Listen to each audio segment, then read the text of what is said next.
then that's what it is. So I have to put in a review date, and I put in employment, if it's probation, and the date. I have a date possibly of 6/1 for review. Okay, so that must be 6/3. 6 Shay.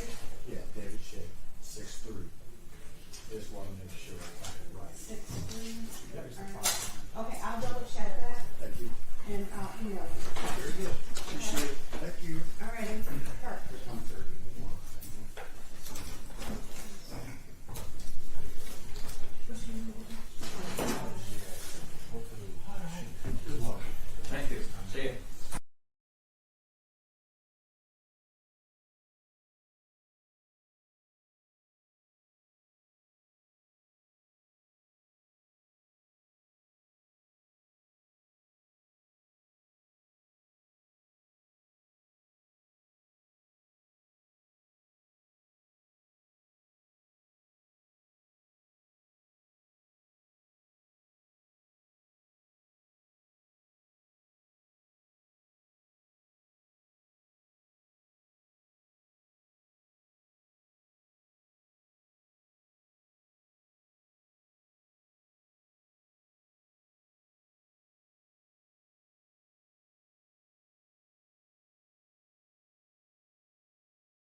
seated, jury.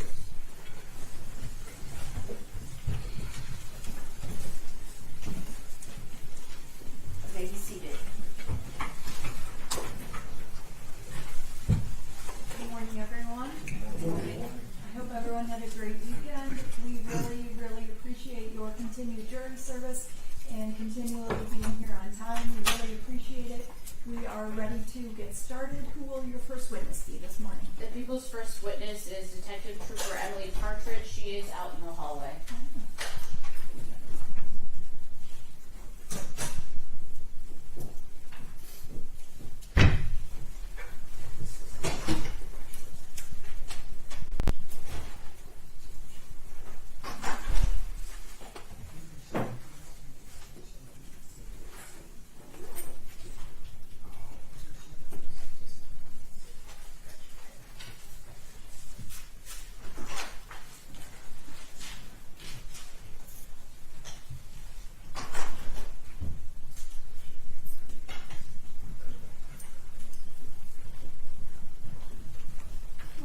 Good morning.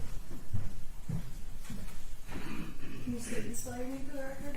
Trooper Emily Partridge, EMILY PARTRIDGE. Thank you. Good morning. Good morning. Raise your right hand, please. Do you solemnly swear and/or affirm that the testimony you're about to give today will be the truth? Yes. Thank you. Could you hand down and have a seat? You may begin whenever you're ready. Thank you. Can you please state your full name for the record?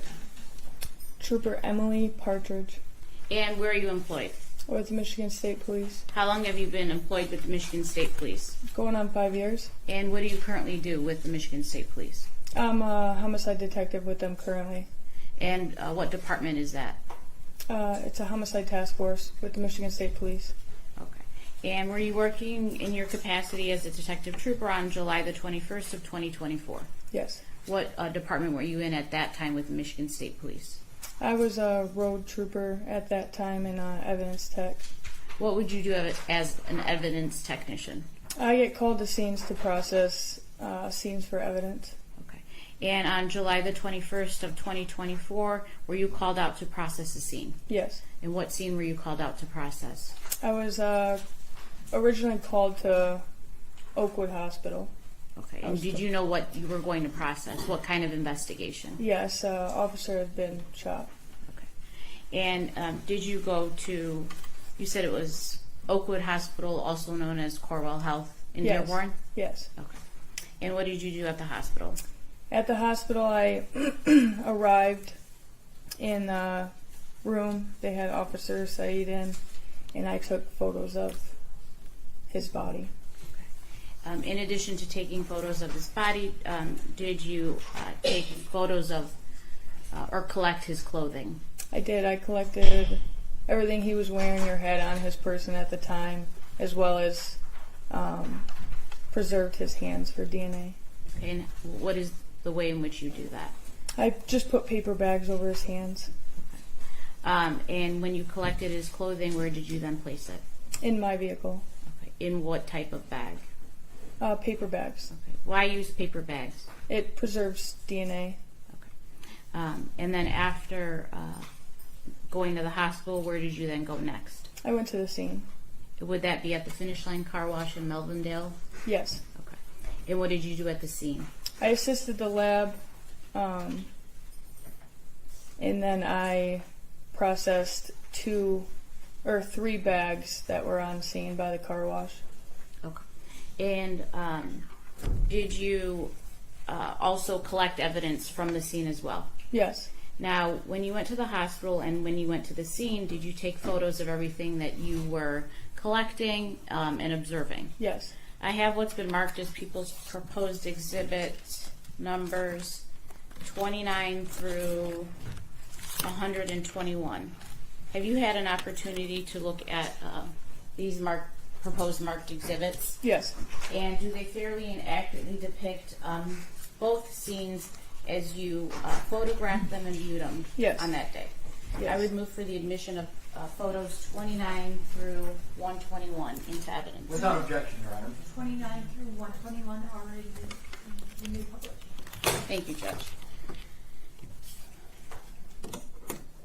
I will be starting Trooper Partridge with the scene at the hospital. And just, Your Honor, if you could just tell the gallery that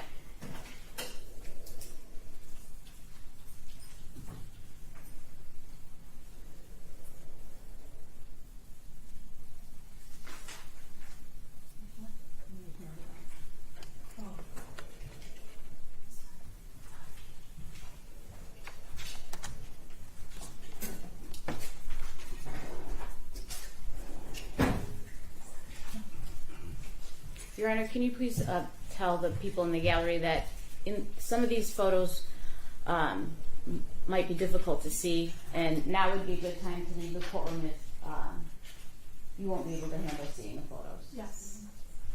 If there's anyone who cannot handle the sensitive nature of these photos, please leave the courtroom at this time. Thank you.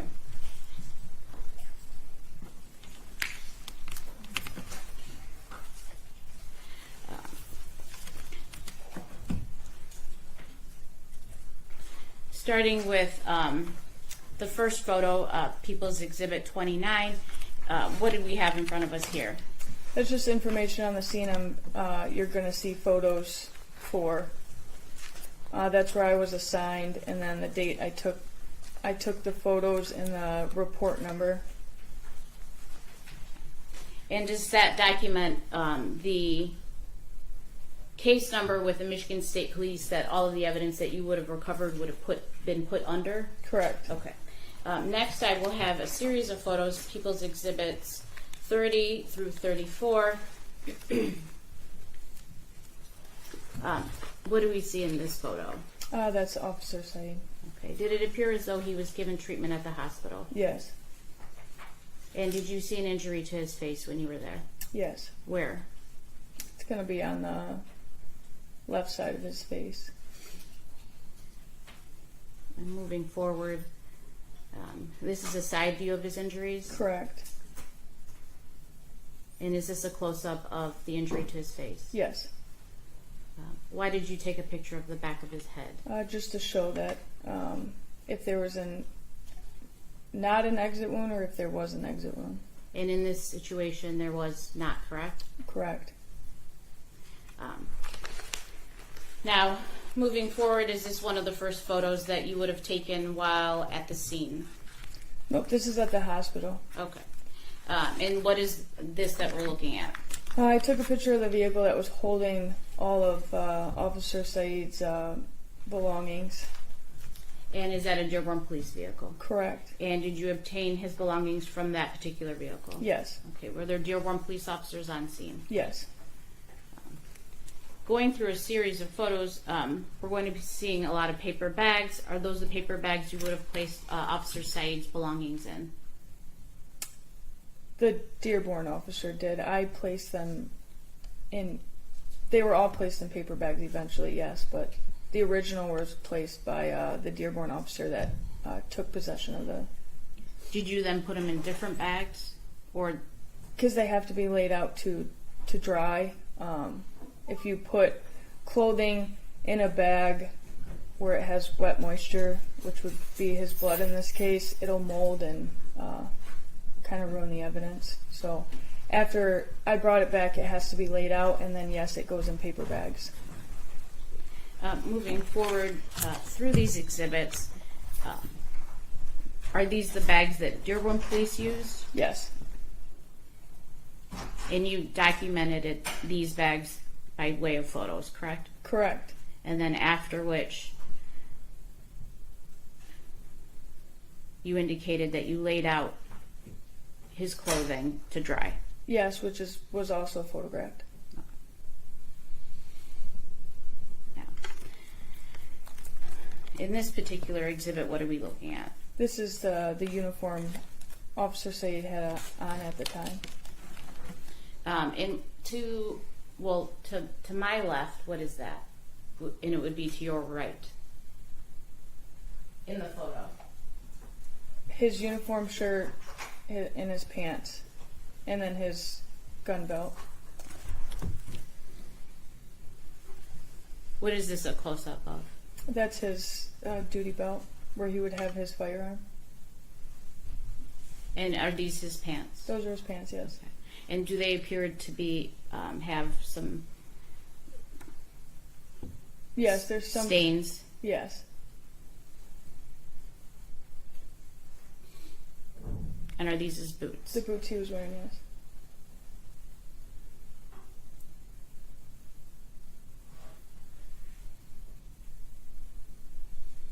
Okay. What are we looking at in this particular exhibit?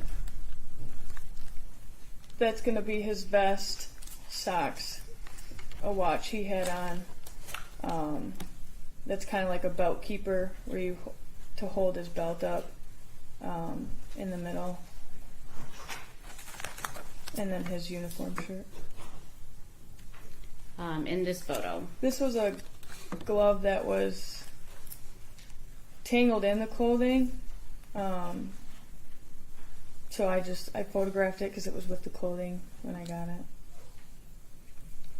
what is this here? This is a belt keeper. He snaps it onto the pistol belt and his inner belt to keep it from moving. And this is a watch, correct? Correct. And is this his vest? That's it, yes. Did it appear to be soiled with blood? Yes. What are we looking at there? That's the back of his vest.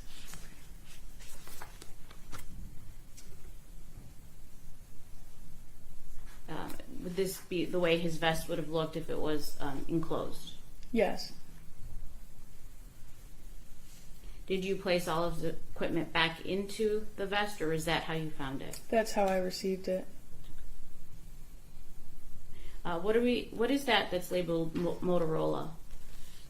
That's his radio to speak to other officers and his dispatch. What is that is labeled time at the top? That's a tourniquet.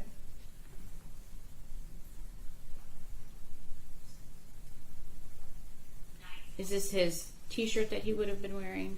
Yeah, so it's his t-shirt he probably wore on top of like his uniform shirt and then that t-shirt.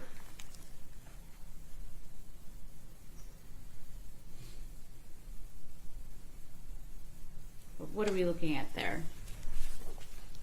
That's another piece of his pants With his name? or his shirt. When he got to the hospital, they cut everything in pieces. Is that normal to do that when Yes. someone comes into a trauma room? Yes. Now, before I continue on with the remainder of my questions, I have what's been marked as People's Proposed Exhibit.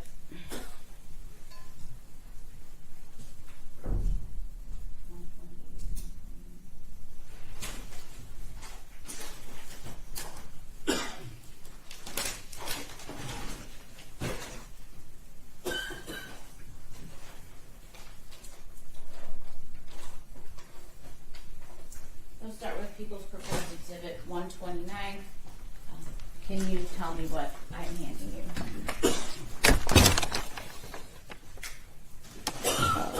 This is his pistol belt with 2 belt keepers. Okay. And I would move to the admission of People's 129. Any objection? Well, objection, Your Honor. 129 is admitted. And it's marked biohazard, correct? Correct. Why is that? For the potential of blood. I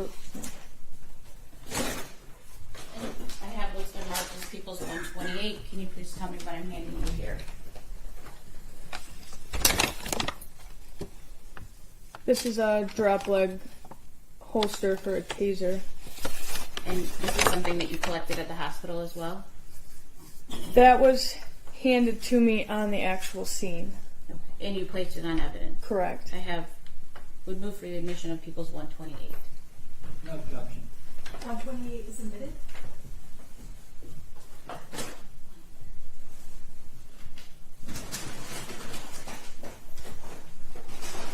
have what's marked as People's Proposed Exhibit 130. Can you tell me what I'm handing you here? This is his vest.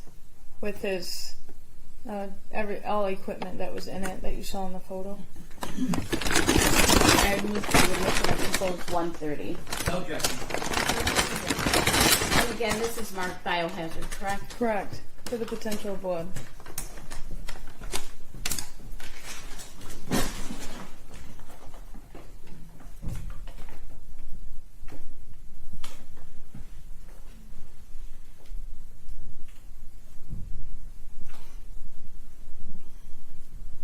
And moving forward to the scene, what are we looking at here in this first photograph, which is marked for the record as People's 93. So this was a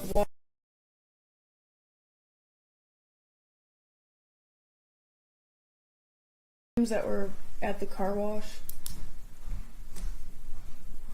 And is that just a further view of the water bottle and those Yeah. items? Yeah, so if you see the car wash, there's vacuums here, and then there's two pull-in for people to pull in and do wash their vehicles. And then behind the water bottle, there's things laid out. What is that? Those are the bags that we located. On scene? Yes. What are we looking at here in People's 96? There was a pocket knife located by near the rest of the stuff we found.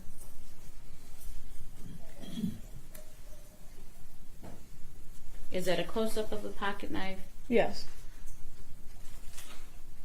And you marked the water bottle, the lighter, and a vape as 1, 2, 3, and 4, including Yes. the pen. Yes. And is that a close-up of those items? Yes. 5 is marked as the pocket knife. Correct.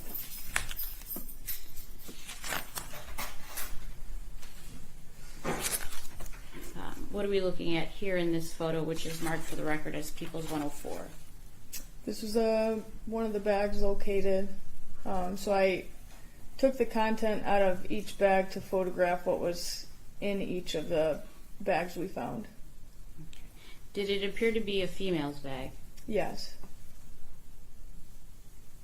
And is this paperwork out of the bag that we just saw in the previous exhibit? Yes.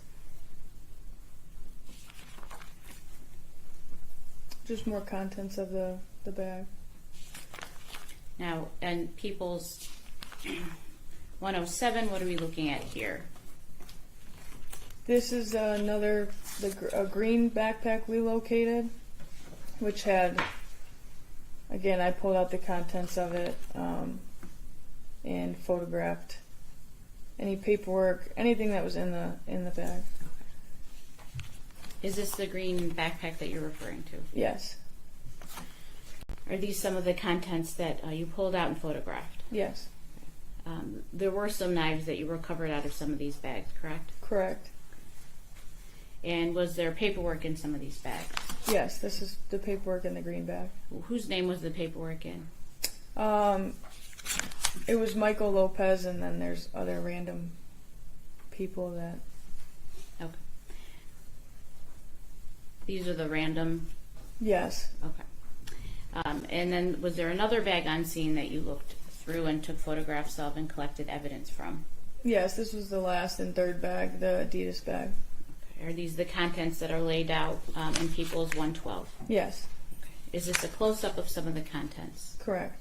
Okay. Did you recover ammunition from the bag? I did. Does that appear to be like some sort of battery? Yeah, it's like a starter battery that was located in that box that's photographed right behind it. And another packaged knife? Yes. And is that a close-up of the knife that's packaged? Yes.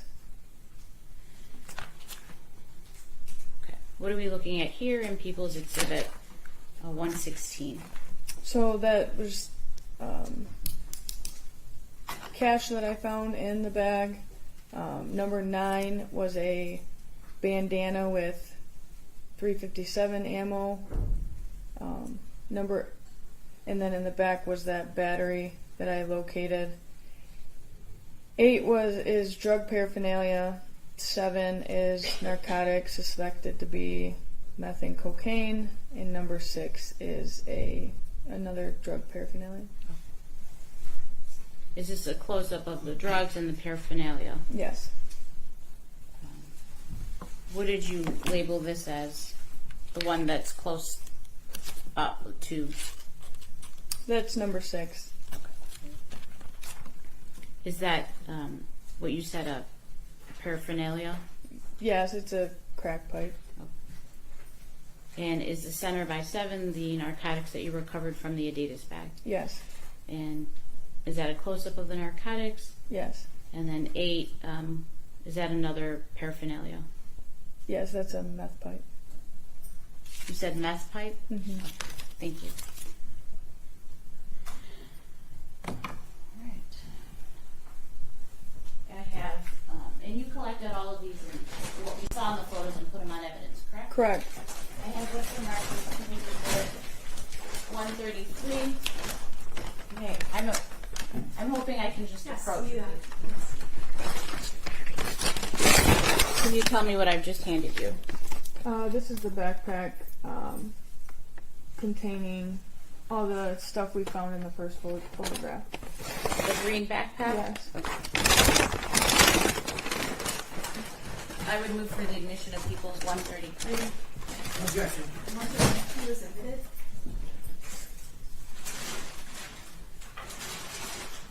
And what's been marked as People's 134. Can you tell me what this is? This is the Adidas backpack, so the last photos we saw, this is all the time. Where the ammunition and narcotics were found in? Yes. I would move for the admission of People's 134. No objection. 134 is admitted.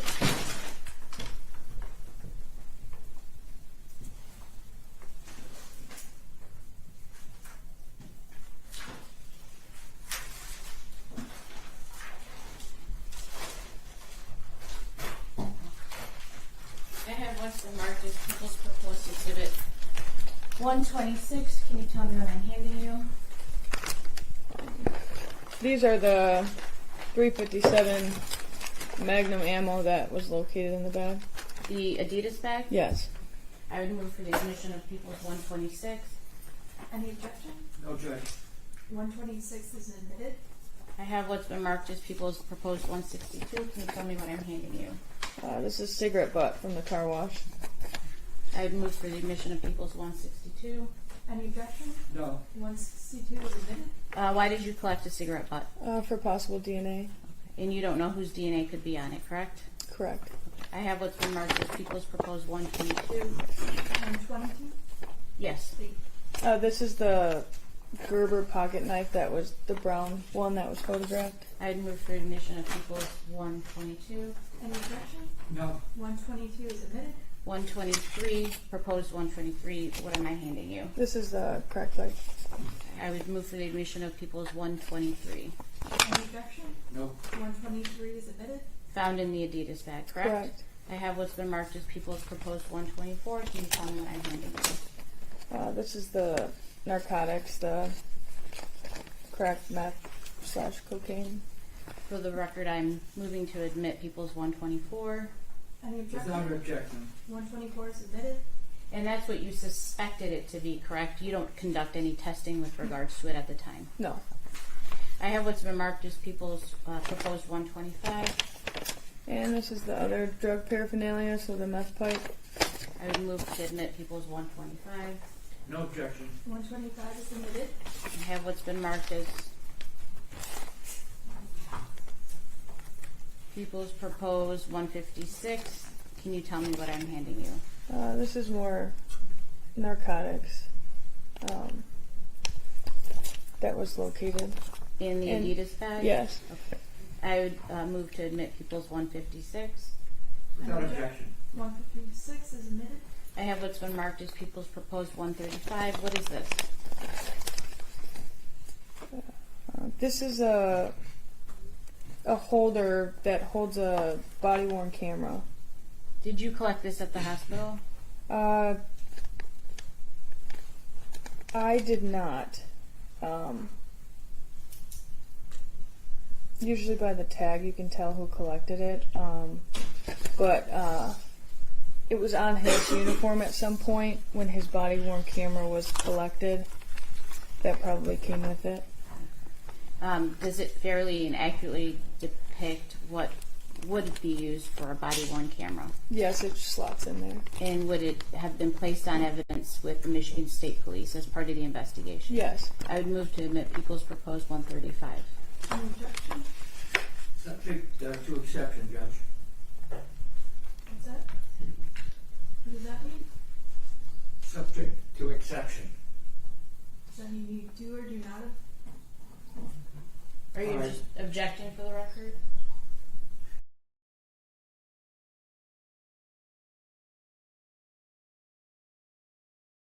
I can get in through another witness. Okay. Sorry. 135. I have. I didn't hear you, Judge. Not admitted, I just said. Yeah, 135. 135. Yeah. I have what's been marked as People's Proposed 154. This is another pocket knife found in the bag. Which bag? The Adidas bag. I would move to admit People's 154. Any objection to 154? No objection. 154 is admitted. People's Proposed 132. It's another multi-tool slash pocket knife that would have been located in the Adidas bag as well. I would move for the admission of People's 132. Any objection? May I have a moment, Your Honor? Yes.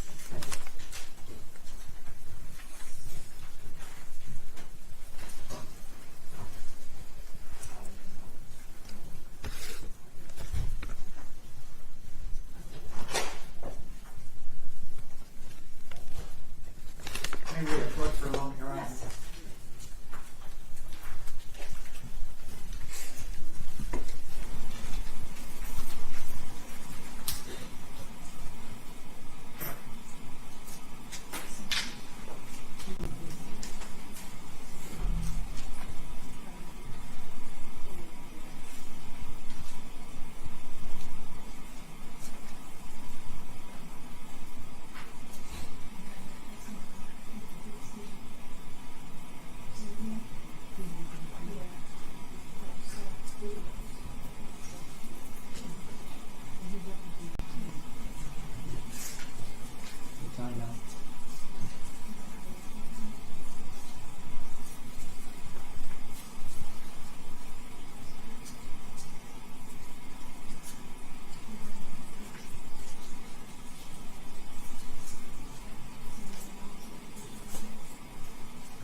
Yes, Judge. I have what's been marked as people's. Excuse me, Your Honor.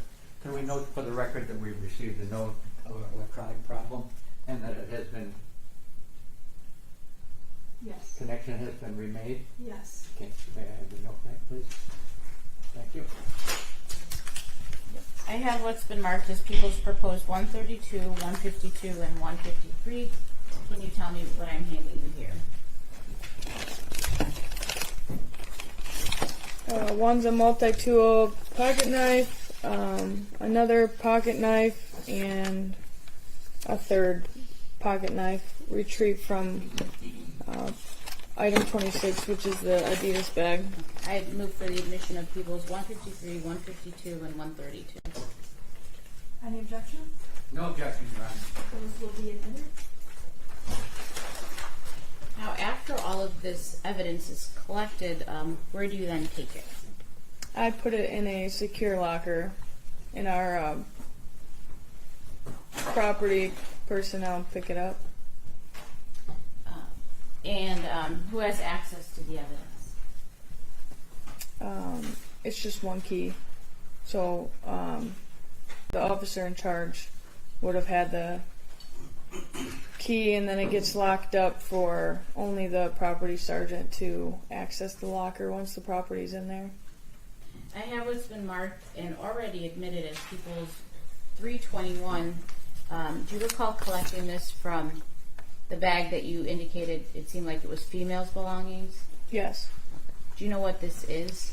It's like a little rubber container, and when I opened it, I found more narcotics. And then would the narcotics have been submitted to a lab for testing? Yes. It appeared to be a narcotics when you recovered it, correct? Yes. One moment, Judge.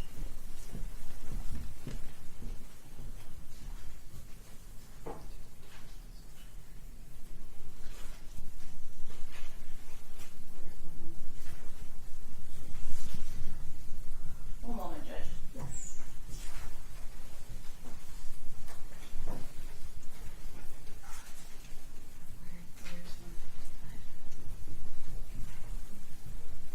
Ron, I'm just looking for one more exhibit. I have what's been marked as people's proposed 155. Can you tell me what I'm handing you? This is 2 Social Security cards with the name Michael Lopez and the Social Security number that was found in the Adidas bag. I would move for the admission of people's 155. Without objection. 155 is admitted.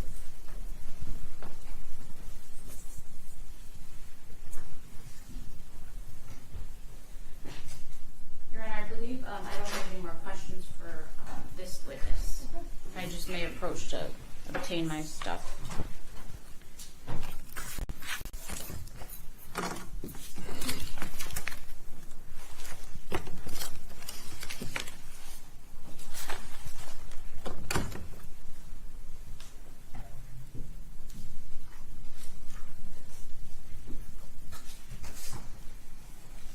Your Honor, no questions of this witness. Thank you. Thank you. You may step down. You are excused. Thank you.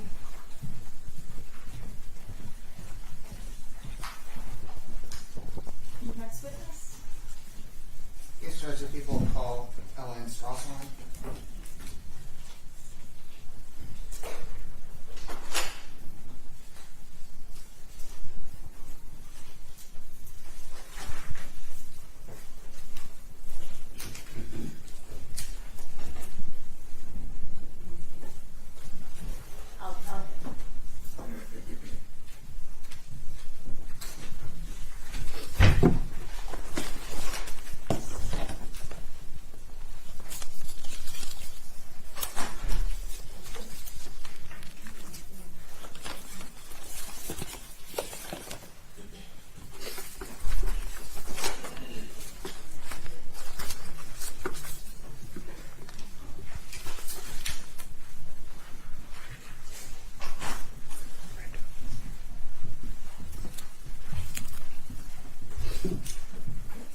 Morning. Good morning. Can you state and spell your name for the record? Ellen Strassine, ELLEN Strawsine.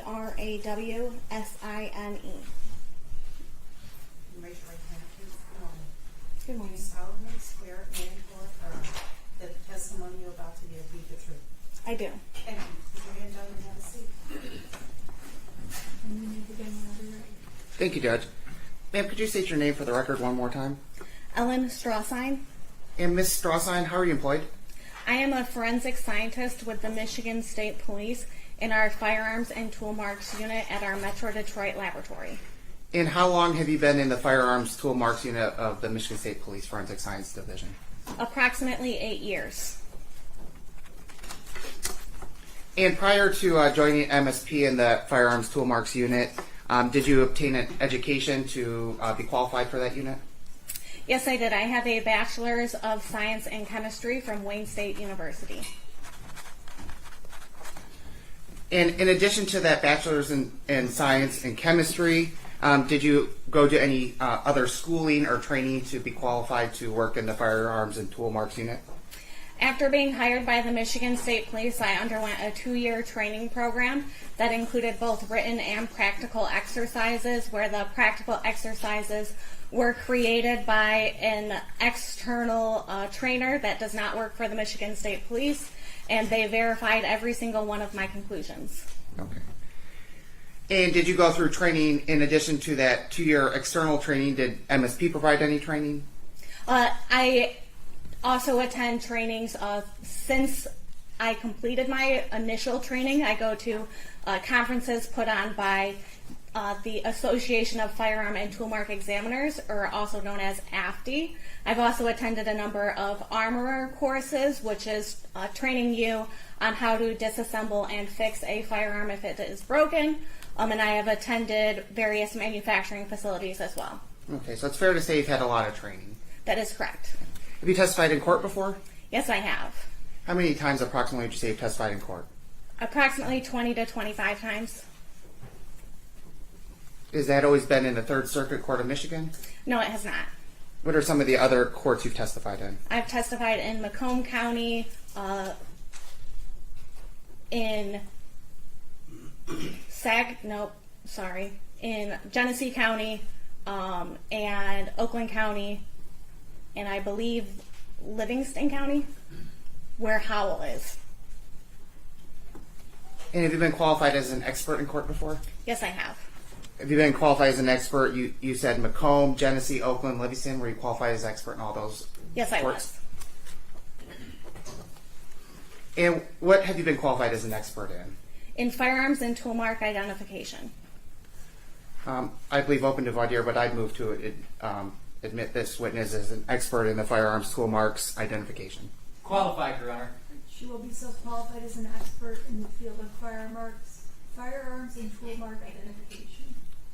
Did you work on a case MD24-2344? Yes, I did. Would you have prepared a report? Yes, I did. Yes, thank you. Permission to approach with People's Proposed Exhibit Number 316. Yes.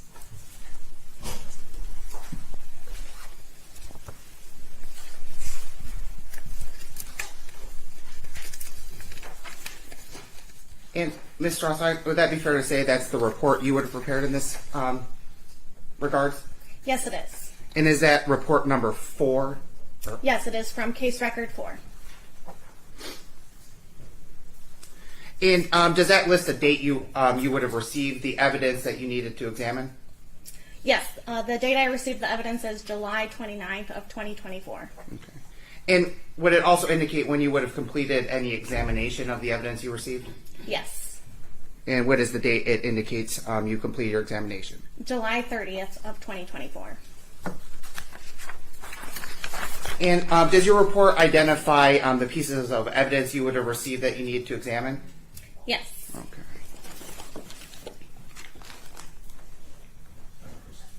Thank you. Permission to approach with People's Exhibit Number 137. May.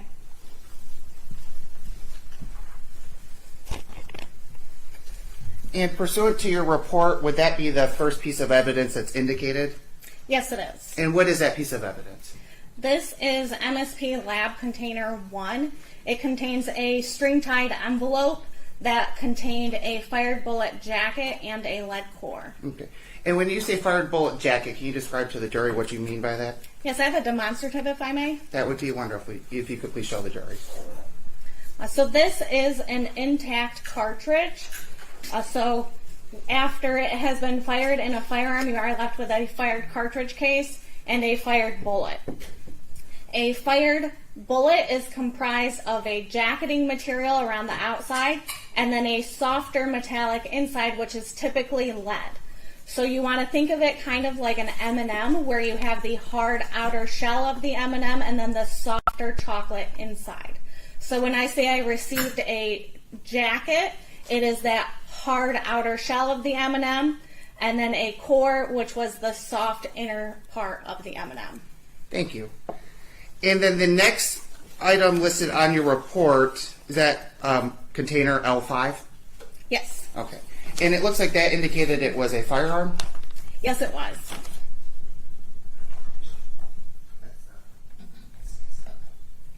Thank you. Permission to approach with People's Exhibit 157.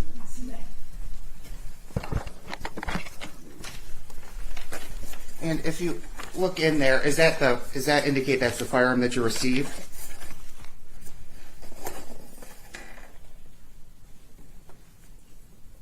Yes. And what kind of firearm was it? It is a revolver. Was that 357? Yes, 357 Magnum Ruger revolver.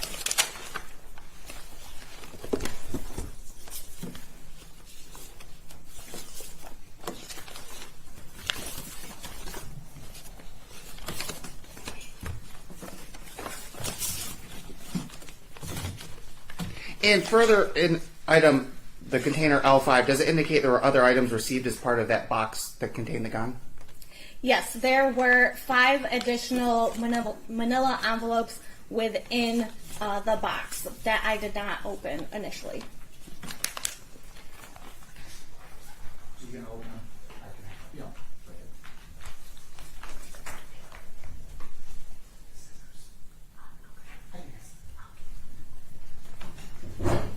Permission to approach with People's Exhibits 158, 159, 160, 161, 325, and 326. Yes, ma'am.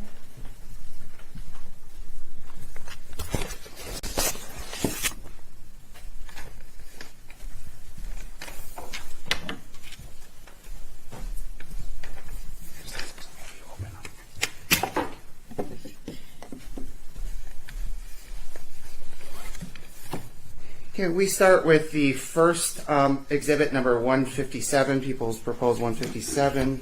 Oh, I'm sorry, 158. Could you? Are you able to identify that without opening that material? I did not receive it in this container. It is labeled as being MD 24-2344 L5B. But other than that, I haven't seen this particular container before. If you could open it and see if the container inside is the container you would have received.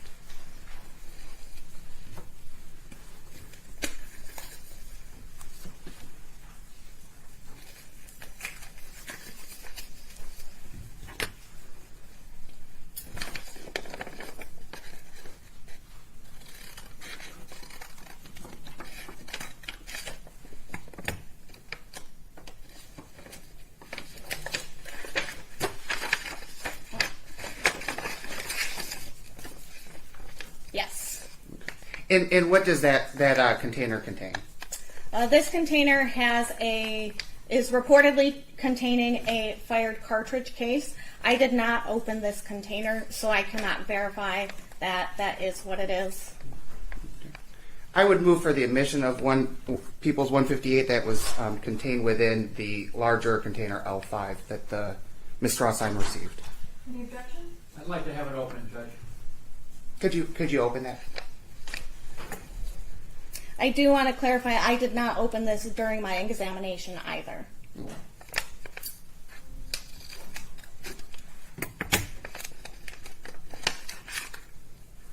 Yes, this is a .357 Magnum caliber fired cartridge case. Okay. And was that similar to the other cartridges that you would have received and opened and examined? Yes. And is there anything of note about that cartridge case? It is a fired cartridge case. Our crime scene response team that recovered the firearm indicated that it was recovered from the cylinder of the revolver. I would move for the admission of People's 158. Without objection. 158 is admitted. And you had your demonstrative exhibit. Would that be the big outer piece that contained the bullet? Yes, that would be this part of the demonstrative. Okay. And is there a dot or some marking on the bottom? Yes, there is. This is called the primer of the cartridge, and this part in the center here has a firing pin impression in it.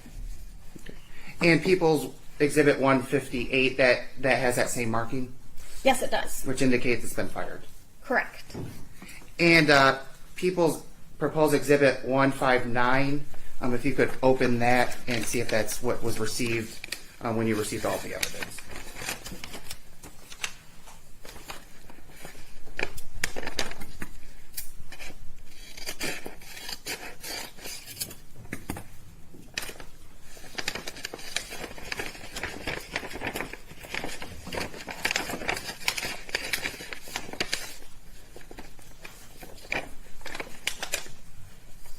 Yes. In that inner packaging, is that something you did? No, this is packaging that the crime scene response team did, and again, I did not open this container as part of my examination. It reportedly contains a live cartridge. If you could just open it to verify that it contains that live cartridge.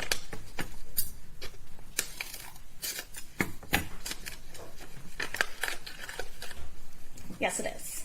I would move for the admission of People's Proposed Exhibit 159. Without objection. 159 is admitted. And the next item would be People's Exhibit 160. If you could open that and verify that's what you received as part of the evidence for you to examine.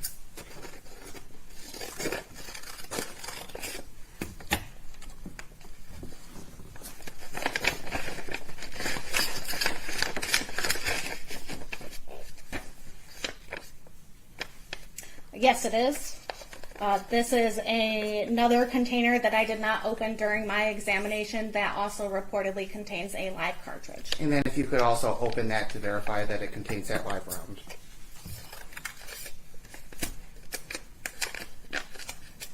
Yes, it is. I would move for the admission of People's Proposed Exhibit 160. No objection. 160 is admitted. And I believe the next exhibit would be People's Proposed Exhibit 161. If you could open that to verify that that's what you received as part of the admission of things for you to examine. Per the label on the container, it is not an item that I received. It is an item that I generated. Okay. And what is that item that you generated? These are test shots that I generated as part of my examination. I would move for the admission of People's Proposed Exhibit 161. Without objection. 161 is admitted. And I believe the final two exhibits are People's Proposed Exhibit 325 and 326. Correct. Are those something you would have handled as part of your examination? Per the labels, yes, but again, I did not receive them in these containers. If you could open to verify those are what you received.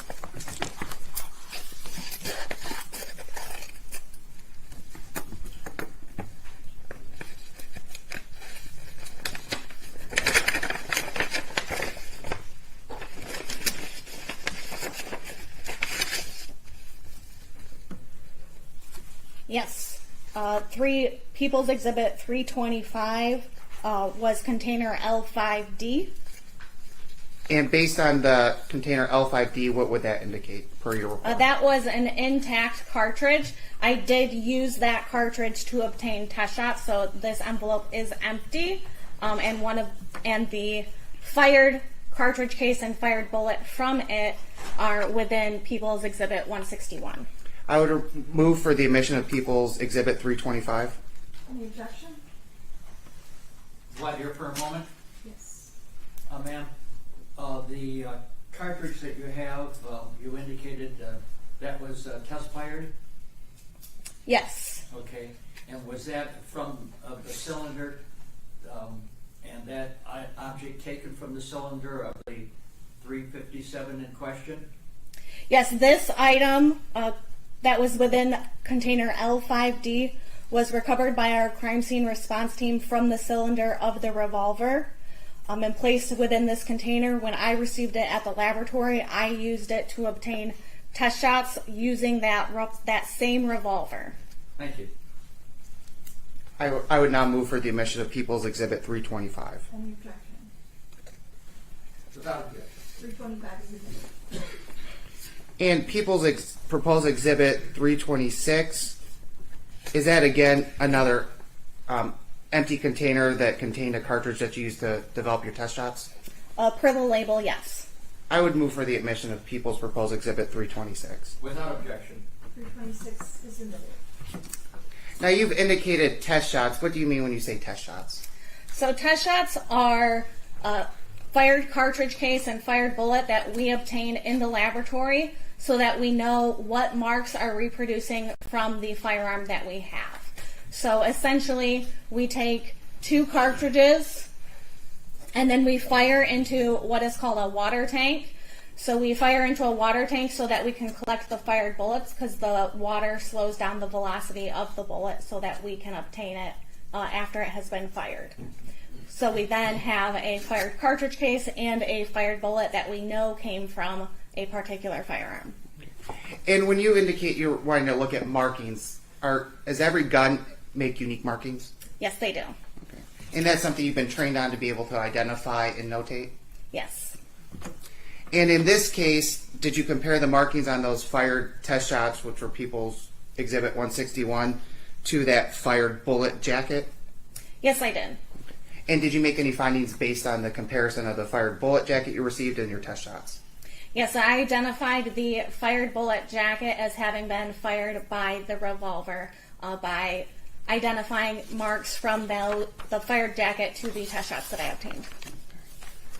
And so your report would indicate it's identified as having the fired bullet come from the 357 Magnum you received? That is correct. And is that the highest way of saying the bullet matches the gun? Yes, it is. And if you weren't able to match it, would it be called inconclusive or eliminated? Yes, we have 4 conclusions that we can come to. We can come to an identification conclusion, an elimination conclusion, which essentially means that it's not possible for that firearm to have fired that firearm, an inconclusive conclusion, which is in between identification and elimination. It means there's not enough information for me to be able to tell one way or the other. It could have or it could not have. And then the 4th conclusion is not suitable. So not suitable would be an item that doesn't have any sort of markings on it for me to compare. Okay. And in this case, just to be clear, the fired bullet you received was identified as having been fired from the 357 revolver you received. That is correct.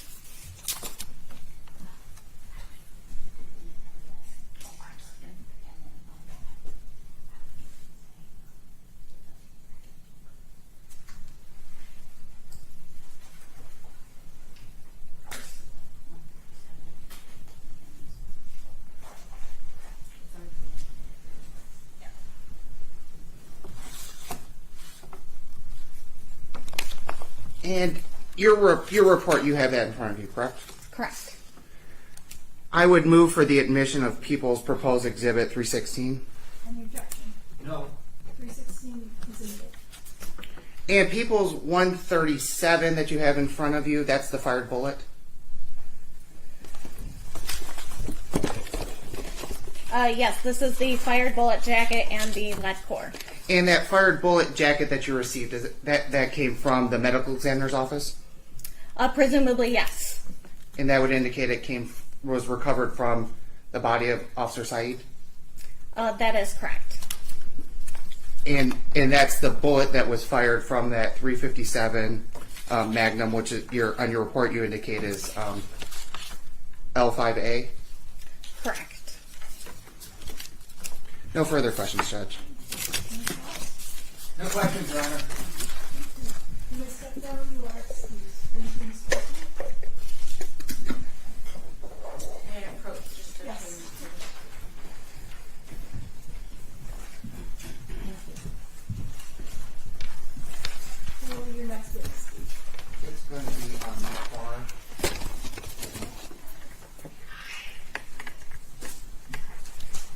I'm gonna leave the scissors here just in case.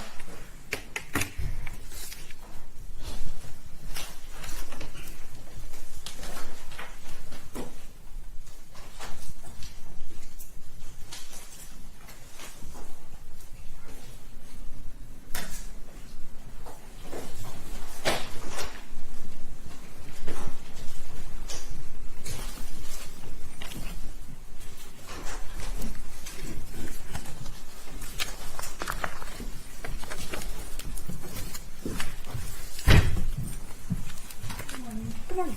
Can you state and spell your name for the record? Yeah, my name is Sarah Barr, Sarahbarr. Good morning. Do you solemnly swear and/or affirm that the testimony you're about to give in this matter be the truth? I do. Thank you. Could you hand over the Can you begin whenever you Thank you, Judge. Ma'am, could you state your name for the record one more time? Yes, my name is Sarah Barr. And Ms. Barr, how are you employed? I'm a forensic scientist in the biology unit of the Michigan State Police Northville Laboratory. And how long have you been in the biology unit of the Michigan State Police? About 12 years. And prior to joining the biology unit, did you go to school to obtain the necessary qualifications? Yes, I did. And can you tell the jury what your educational background would be? I have a Bachelor of Science in Human Biology from Michigan State University, as well as a Master's of Science in Forensic Science with areas of emphasis in forensic DNA analysis and crime scene investigation, and those are from Marshall University. Okay. And in addition to the Bachelor's of Science, the Master's of Science, did you go through any other training to be qualified to work in the biology unit of the Michigan State Police? Yes, once I was hired on with the Michigan State Police, I completed an extensive training program which involved many readings, working on mock samples, and it all culminated in multiple competency tests as well as a mock trial.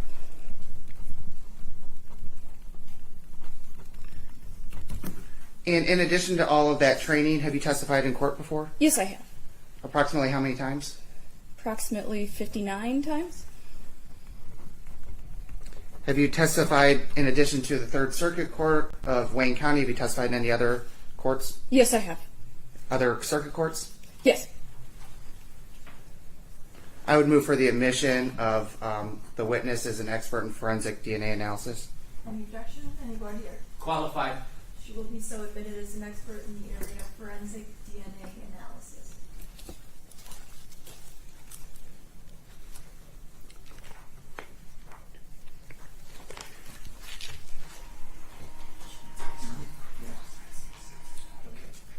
Permission to approach with People's Proposed Exhibits 317, 318, and 315. Yes, you may. Thank you, Judge.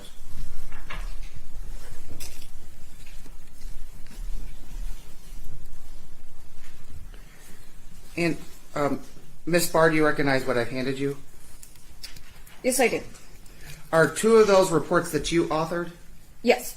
And that would be People's Proposed Exhibit 317 and 318? Yes, those are reports that I authored. And People's Proposed Exhibit 315, is that a report authored by another person in your department? Yes, this report was authored by Kathleen Gill. Is she also in the biology unit? She is in the biology unit at the Metro Detroit Laboratory. And those are reports that would be MD 24-2344. One would be record number 8 and record number 5. Those would be the reports you authored. That is correct. And the report Ms. Gill authored, that would be record number 2. Yes.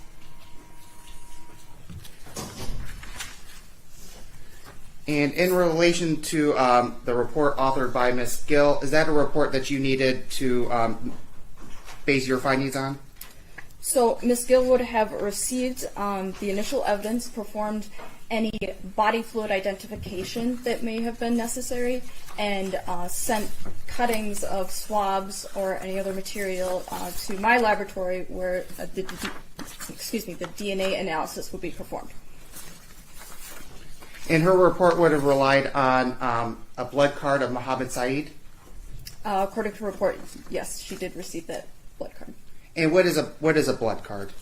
So when a body is received in the morgue and an autopsy is done, they typically create a blood card, which is just a card containing drops of blood from that individual. And permission to approach with People's Exhibit 166. Yes. Okay, thank you.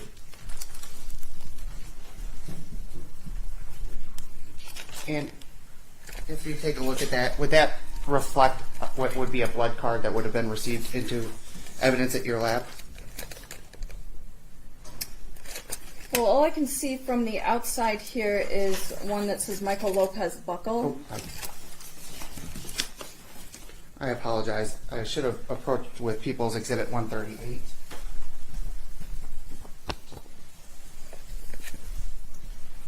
Blood card. Yes, this one says blood card associated with victim Officer Mohamed Said.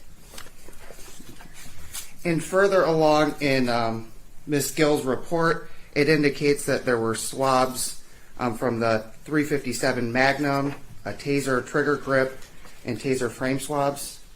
Yes, that is accurate? correct. And based on the report, what would that indicate when it indicates those items were swabbed? So this would mean that, well, in this case, it appears that Ms. Gill received the 357 Magnum and swabbed them for what is considered contact DNA, which would be any skin cells that an individual might have left behind. And as far as the taser trigger grip swabs and the taser frame swabs, these would have been swabs that were already collected by the agency or someone else, and she just simply cut those swabs and put the cuttings in a tube to send for DNA analysis. And permission to approach with People's 163. Yes, you may.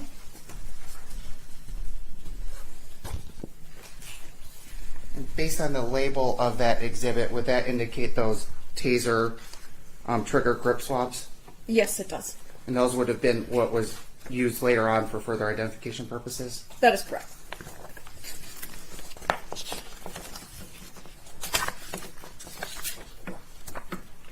And in reference to your report record number 8, and I would move for the admission of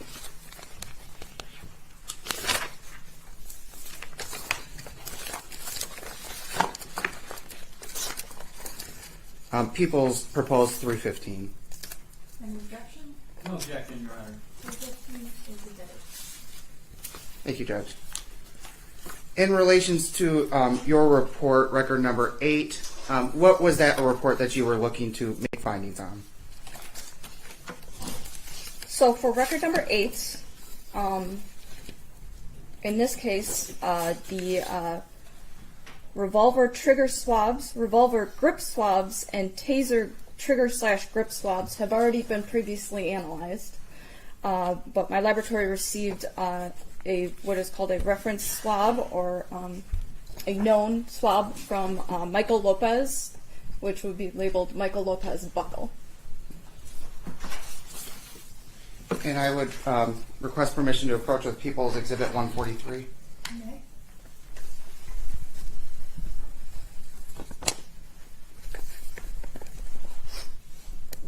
And would that be the Michael Lopez buckle swab that evidence is referencing? That is correct. Okay. And that was used to make further findings? Yes. And I believe on the second page of your report, record number 8, it indicates, it looks like it's got 3 different findings. Is that fair to say? That is correct. Okay. In regards to the first one, what is the thing you're testing and what you're trying to find? So, may I explain the DNA analysis process? Yes. So DNA stands for deoxyribonucleic acid. It's a basic building block of all human life. You inherit half of your DNA from your mom and the other half from your dad. So the very first step in DNA analysis is to extract the DNA, which is pull the DNA off of whatever material it's on, typically a swab or a cutting, and clean up the DNA so that all that's left in the tube is a pure DNA extract. I then determine how much DNA is present, then amplify, which is make billions and billions of copies of specific locations that are unique to individuals. Now those small fragments that were just created are separated by the size and how many are present, and the computer generates what's called a DNA profile. Now that's done with all the evidence in the case first, and then the same with any reference samples that I received that I'm able to make comparisons with. So for the first item, which would have been the revolver trigger swabs, first interpretation was performed assuming that the DNA profile originated from 2 individuals, at least one of which genetically types as male. And when you say hypothesis, yes. can you describe to the jury what you mean when you say hypothesis? So with a hypothesis is just it's basically an idea, and I used mixture interpretation software that generates what's called a likelihood ratio, and that is a comparison of 2 of those ideas. Hypothesis 1 will always be that the mixture is made up of the person of interest, and hypothesis 2 is that it's an unrelated, unknown person in the population. Okay. And in this case, based on the hypothesis, you performed that DNA typing test. What was the result? So in hypothesis 1 was that this mixture was made of Michael Lopez and 1 unrelated, unknown contributor, and hypothesis 2 was that it was 2 unrelated, unknown contributors. Based on the DNA typing results obtained from the revolver trigger swabs, it is approximately 480 octillion times more likely if it originated from Michael Lopez and 1 unrelated, unknown contributor than if it originated from 2 unrelated, unknown contributors. Okay.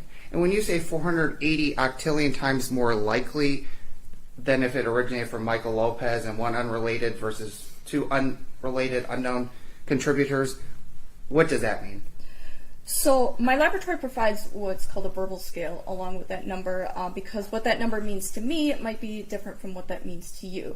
So based on the verbal scale, this analysis provides very strong support that Michael Lopez is a contributor to the revolver trigger swabs.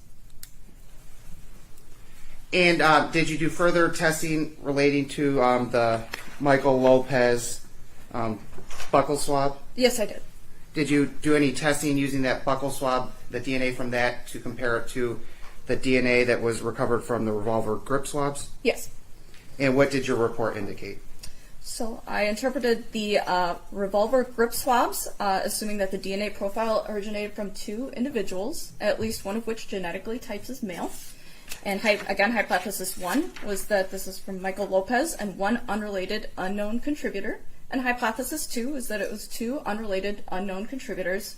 And based on the DNA typing results obtained from the revolver grip swabs, it is approximately 4.6 sextillion times more likely if it originated from Michael Lopez and 1 unrelated, unknown contributor than if it originated from 2 unrelated, unknown contributors. Does that mean on that verbal scale it provides very strong support that Michael Lopez is a contributor to the revolver grip swabs? Yes, it does. And in terms of sextillion versus octillion, what is the greater number? Octillion is a greater number. Sextillion is still a pretty great number? In my opinion, yes. Okay. And then did you further test using Michael Lopez's buccal swab, the swabs from the taser grip swabs of the taser? Yes, I did. And did you have a hypothesis related to that? Yes. And what was your hypothesis? Interpretation of the taser trigger/grip swabs was performed assuming the DNA profile originated from 4 individuals, at least one of which genetically types as male. Hypothesis 1 was that it was from Michael Lopez and 3 unrelated, unknown contributors. Hypothesis 2 was that it was 4 unrelated, unknown contributors. And based on the DNA typing results obtained from the taser trigger/grip swabs, it is approximately 10 octillion times more likely if it originated from Michael Lopez and 3 unrelated, unknown contributors than if it originated from 4 unrelated, unknown contributors. And then the verbal scale would be that's very strong support that Michael Lopez's DNA contributed to the DNA found on those taser trigger grip swabs? That is correct. And the 10 octillion means it's a very, very high likelihood that that's the strong support, very strong support? It's very strong support. I would move for the admission of people's proposed exhibit 318. Any objection to 3? No, Your Honor. 318 is admitted. And you have a second report, which would be record number 5. Is that fair to say? That is correct. And what were you looking to test for on record number 5? So for record number 5, this is where I initially interpreted the revolver trigger swabs, revolver grip swabs, taser trigger / grip swabs, as well as taser frame swabs. And I also, this is where I made comparisons to the blood card from Mohamed Said. And do you do is this the same DNA testing that you referred to in your last report? That is correct. Just using a different DNA source, Mohamed Said versus Michael Lopez? Yes, comparing to a different reference sample. And what was the first hypothesis that you tested? So, in relation to the revolver trigger swabs, interpretation was performed assuming that the DNA profile originated from 2 individuals, at least one of which genetically types as male. Hypothesis 1 was that it was Mohamed Said and 1 unrelated unknown contributor. Hypothesis 2 was that it was 2 unrelated unknown contributors, and Mohamed Said was excluded as a contributor to the revolver trigger swabs. And when you say excluded, what does that mean?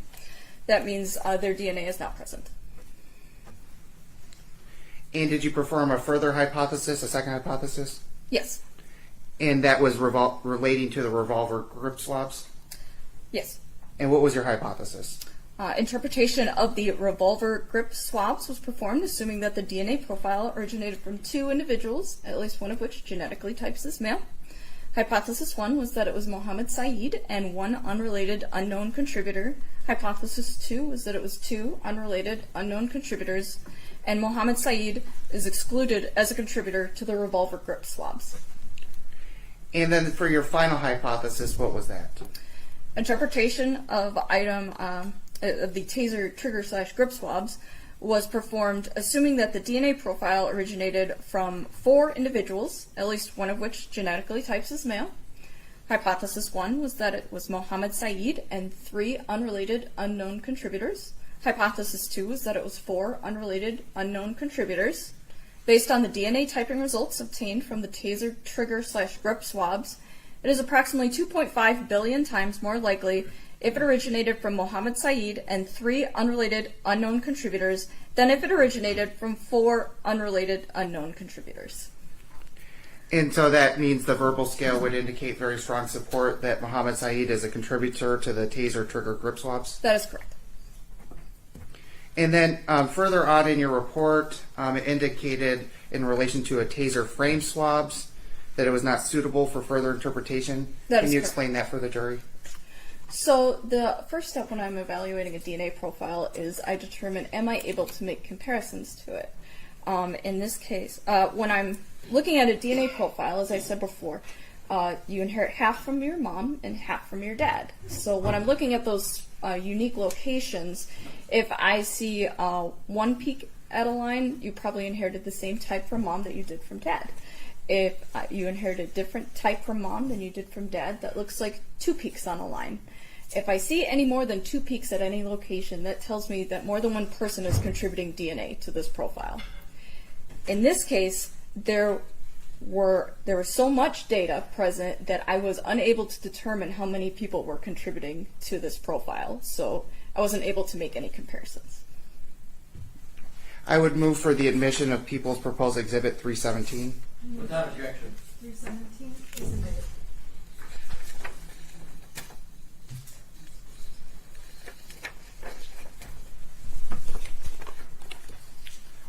Permission to approach to look at the exhibits I've handed to the witness.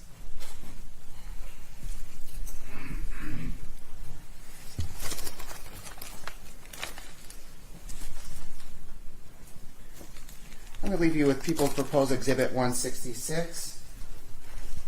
If you can take a look at that, are you able to tell what that is? So there's an envelope in here that is labeled Michael Lopez buckle. Okay. And is that something your lab would have handled? Yes. Okay. And when you say Michael Lopez buckle, or what? Can you further indicate what that means? So this would just be a swab from a person's mouth. It's also referred to as the buccal cavity. So it's just a swab collected directly from that person's mouth, so it can be used as a reference for that individual. Okay. And is that something that was developed by you or Ms. Gill? So the DNA profile would have been developed by other individuals in my laboratory. I just inherited the DNA profiles to make comparisons. And you used those DNA profiles? Yes, I did. I would move for the admission of People's proposed Exhibit 166. Without objection, Your Honor. 166 is admitted. No further questions, Your Honor. Ross? Good, Your Honor.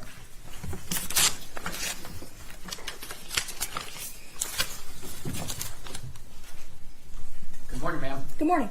Michigan State Police. Yes. Very good. And you've discussed some taser tips, isn't that correct? I received DNA profiles labeled as taser trigger/grip swabs and taser frame swabs. Grip swabs, where does that identify from? Grip swabs. That was the way the swab was labeled when it was submitted to the laboratory, so I can't say where it was actually. Okay. You know what laser tip swabs are, do you not? I'm not sure what that would refer to. Well, it's the tips of something, isn't that correct? I believe so, yes. Okay. And so those, whatever was on the tips, did relate to the finding with regard and matching Mr. Lopez, isn't that correct?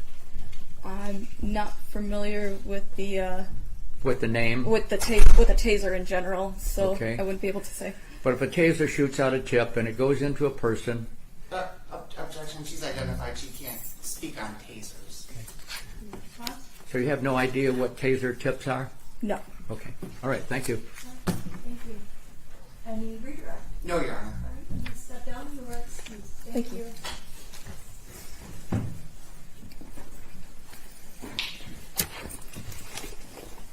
Take a 10-minute break, everyone. Are you ready? I have one more. Okay, One more. okay, yeah. Should be a fairly quick one.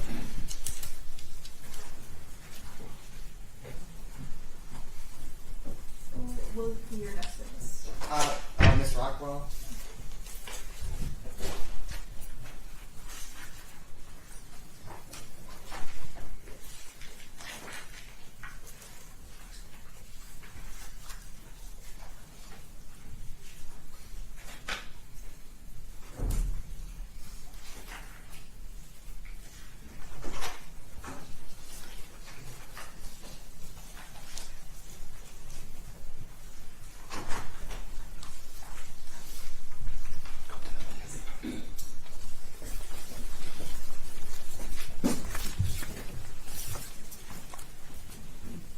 Good morning. Good morning. State and spell your name for the record. Michelle Rockwell, Michelle, Rockwell, Rockwell. Good morning, somebody right now. Do you solemnly swear and or affirm that the testimony you're about to give in this matter be the truth? I do. Thank you. Put your hand down and that's. And we begin whenever you're ready. Thank you, Judge.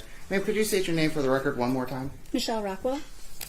And Ms. Rockwell, how are you employed? I am currently employed by the Michigan State Police in the seized drug unit. How long have you been with the Michigan State Police? I've been with the Michigan State Police about 9 years. And during that time, have you always been in the seized drug unit? When I first started, I was a technician that worked up front receiving evidence and also worked in firearms for about 1 year. So about 8 years in seized drugs. And do you have any education or training background that allows you to be qualified to work in the seized drug unit? Yes, I do. Can you tell the jury what that would be? I have a master's in science and a bachelor's in science, both from Pace University in New York. And did you undergo any training in addition to your educational background to give you the knowledge to work in the seized drug unit? Yes, I did. It was approximately a 1 year training program where we had practical exams, written exams, and supervised casework, and I also observed casework from qualified analysts. Okay. And have you testified in court before? I have Approximately how many times? approximately 18 times. Is that more than one court you've testified in? Yes, Have you testified in the Third Circuit Court? I have before. And then other courts in addition to that Third Circuit Court testimony? Correct. subject to voir dire, what I would move for the admission of Ms. Rockwell is an expert in the seized drug narcotics. Qualified, Your Honor. She will be so certified as an expert in the area of seized drug narcotics. And did you tend to report MD 24-2344, record number 11? I did.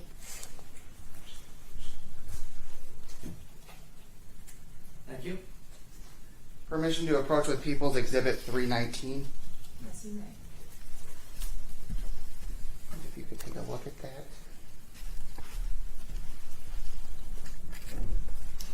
Would that be the report that you prepared as it regards this case? Yes. And based on that report, does it indicate a date you received evidence to be tested? Yes. October 13th, 2025. And did you complete your exam on a certain date? Yes, on October 14th, 2025. And did you issue your report the same day? Yes, I did. Okay. And does your report indicate you received certain items to be tested? Yes, I received 3 different items. Okay. And the first item is that container number 4? Yes.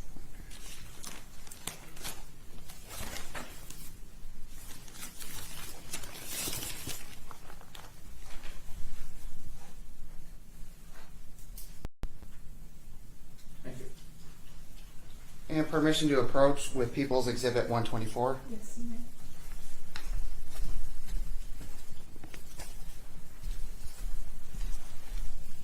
And would that be what's on your report listed as container number 4? Yes. And it indicates it's agency item number 7? Yes. And does that contain something that you would have tested? Yes, it contains the bag that I tested. Okay. And when you tested that item, can you explain to the jury how you go about testing it? Sure. So first what I want to do is obtain a weight. So in this case, I obtained a net weight, which is just the weight of the material inside the bag. Inside the bag, I found a crystalline material. So first I obtain the weight, and then I have to perform 2 tests in order to confirm what the substance is. Okay. And what are the 2 tests that you would perform to confirm what the substance is? So I performed a microcrystalline test, which is using a liquid reagent, and I put a sample of this in the reagent and observe it under a microscope. And if it's positive, it'll create a characteristic crystal that is positive for that drug. And then I do a second test, which in this case was FTIR, which is infrared spectroscopy. And I'll take a separate sample from the bag and put it on the instrument, and it will produce a spectra that I can compare to standards. And I'll know if it matches the standard or not. Okay. And in this case, did you weigh that item? I did. And what was the weight? It was 0.5467 grams. And based on those 2 tests that you've indicated to the jury, was any substance identified? Yes, I identified methamphetamine. And in regards to item number 6, is that an item that you would have tested? Yes.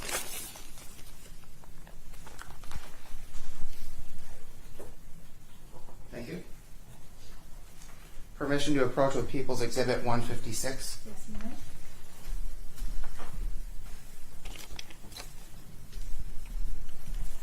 And is that the item number 6 that you would have received and run tests on? Yes. Okay. And would you have weighed that item as well? Yes. And what was the weight of that item? That was 0.6511 grams. And would you have run the same 2 tests that you ran on item number 4? It was the same 2 type of tests. This I would have ran a different reagent for the microcrystalline because it was alleged cocaine. So that test would have been just a different liquid, but I ran the same 2 types of tests. And in terms of the liquid you choose to use, is that something you rely on officers in the field, what they believe it to be, or how do you determine which agent to use? I can use what they believe as a guide, but just based on my experience of how drugs look, I can usually tell what it might possibly be. So that will make me use a certain reagent. If it were to be negative, then I would go and use the other reagent. I'd use my training. Okay. And you've observed probably thousands of samples of narcotics, is that Yes. fair to say? It's very knowledgeable with the naked eye, frequently what that might be. Yes. Okay. And you indicated was there any substance identified for item number 6? Yes, it was cocaine. And the last item would be container number 5.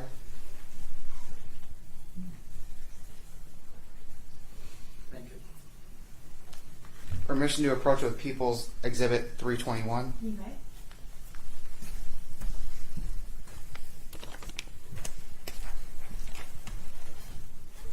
And is that the item you would have received as container number 5? Yes. In that item, it looks like there's some kind of cylinder container in there. Is that what you received? Yes, I described it as a rubber cylinder containing white material. Okay. And in terms of weighing the material inside, would you remove it from that container? Yes, I did a net weight, which is only the weight of the material. Okay. And in this case, what was the weight of that material? That was 0.4729 grams. And did you run 2 tests on it to determine the substance? Yes. And were you able to make any identification of any substance? Yes, it was cocaine.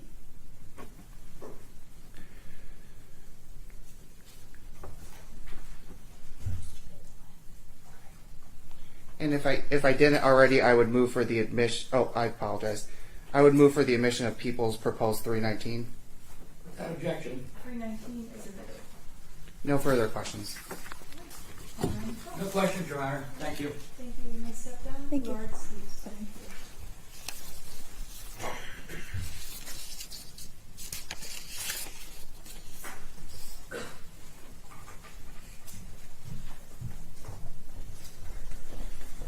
Now good time for a break? We'll take a 10-minute break. Everyone will be back at 11:15. All rise for the jury.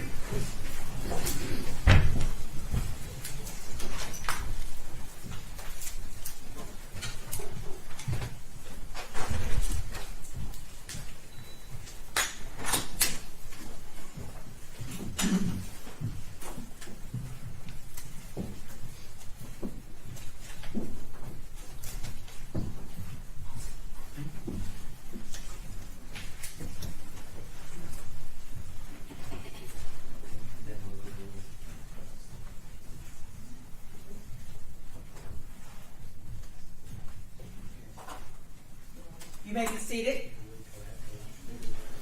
Judge, may I have a question? Yes.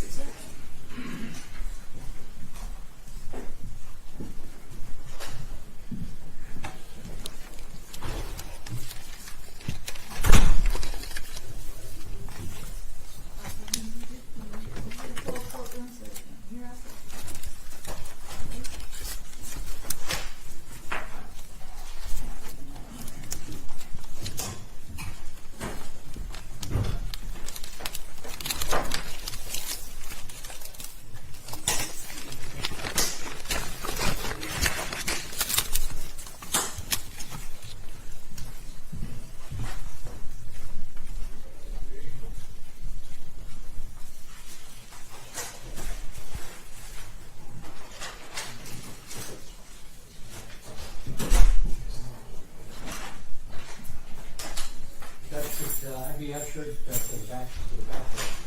Oh, sure. Is there? If we have one, No, if any- there's 2 juries back there. Oh, there's another jury in the other jury room, I think. Want to follow up? Yeah, come on, Miss. Okay.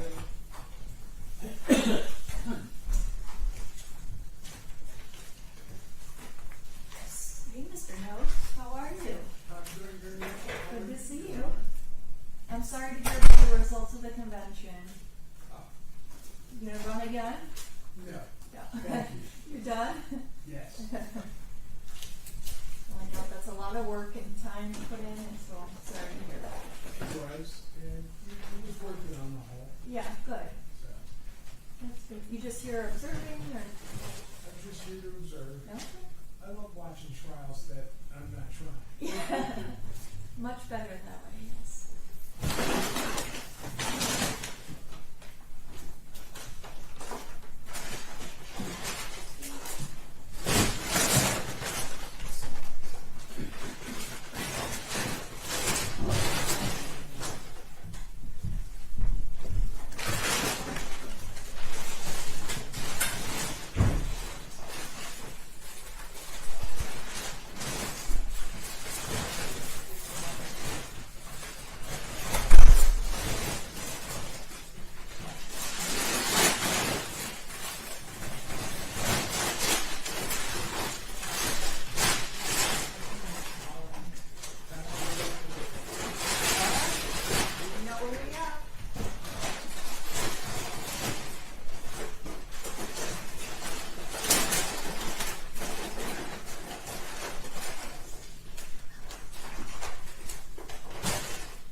just gonna work off what you sent.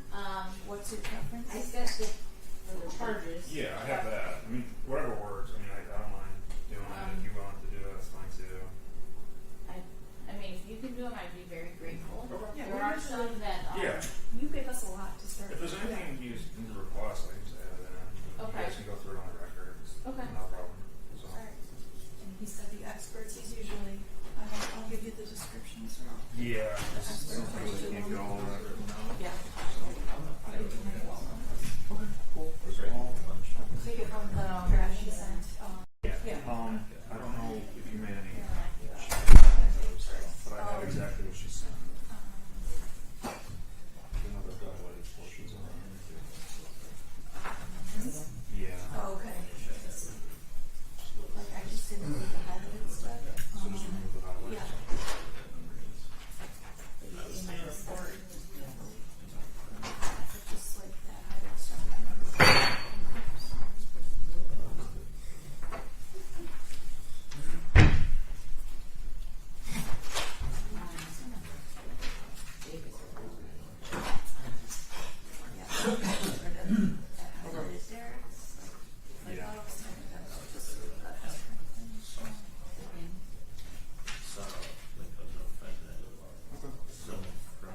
Anything like similar like that?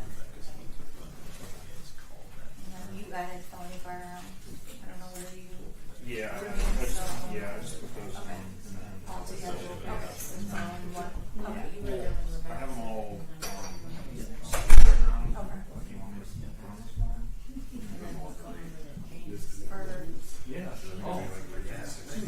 What's this book? Yeah, good luck with that. No, not all technicians. No, not.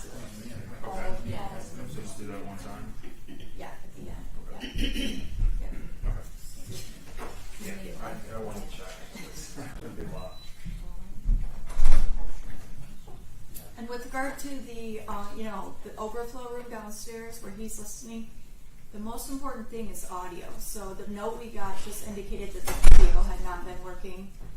Again, as he was in the back, he would only have audio. The fact that they have video is an accommodation. So, but we can, before bringing out the jury, we want to read that into the record, the note we got from them, and then From the jurors? we got a note from them stating that the video wasn't working.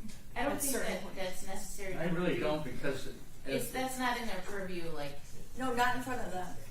on the record for us, yes. Yeah. Okay. Just so we can address that and I can state that Yep. having access to video is an accommodation, not something he's entitled to.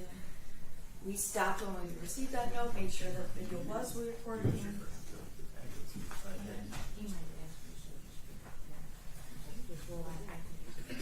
What's that? Oh, that's all. Those are notes? Oh.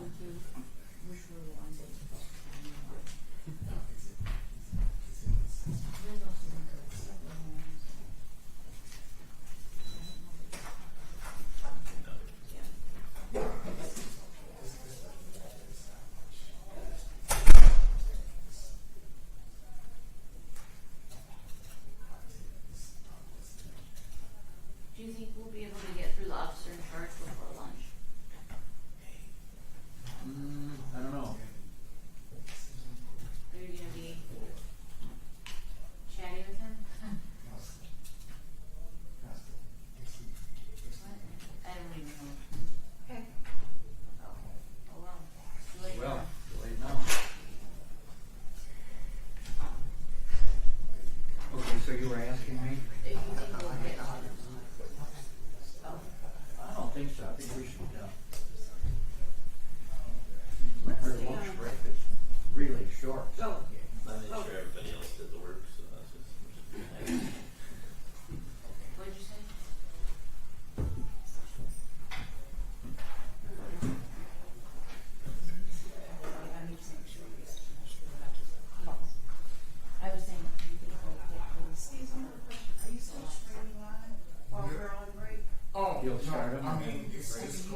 talking to him and discussing the matters, listening to his thinking, and to receive messages back and forth, and having visited him countless times back and forth about those messages.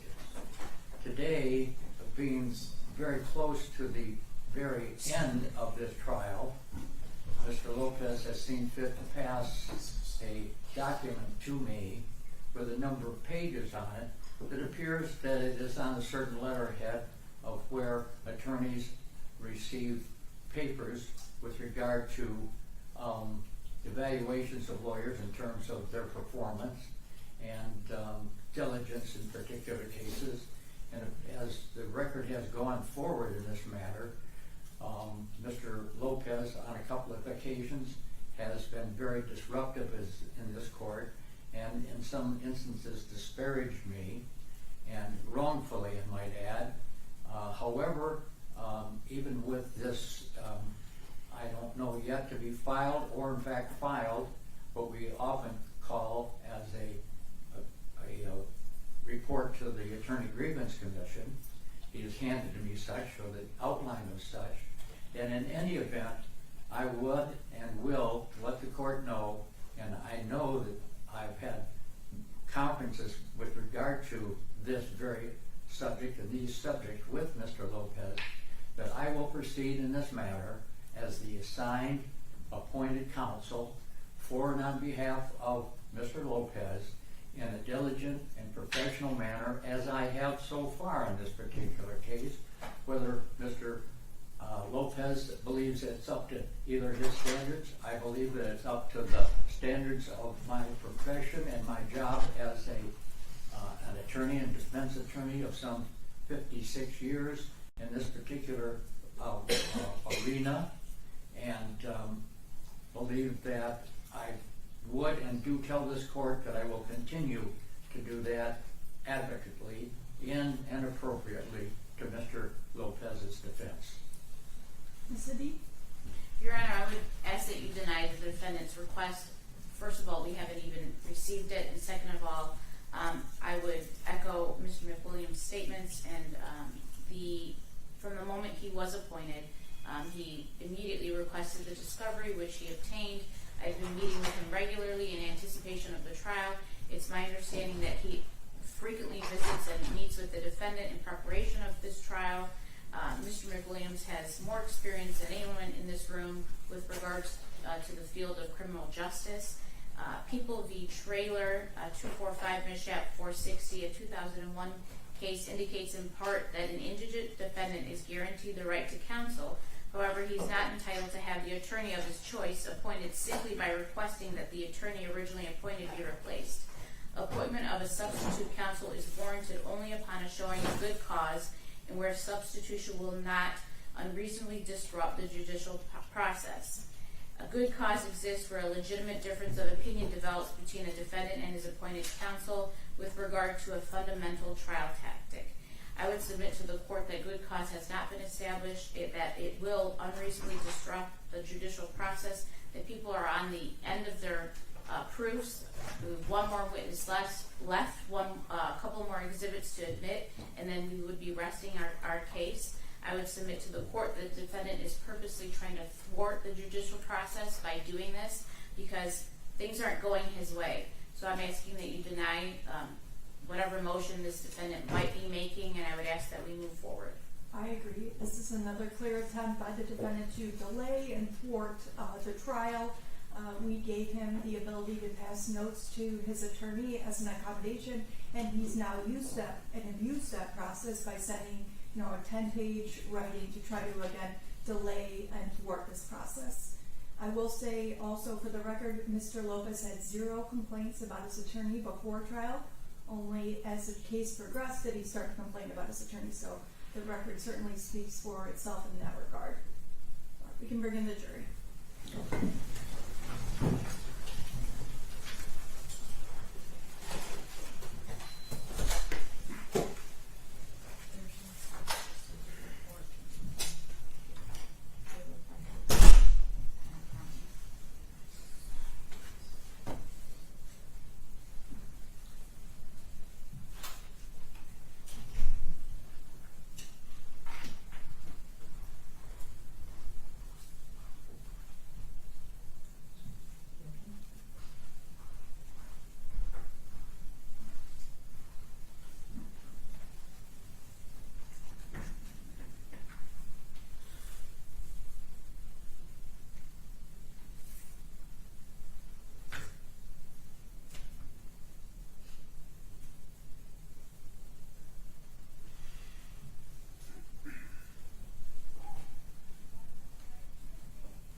All rise for the jury.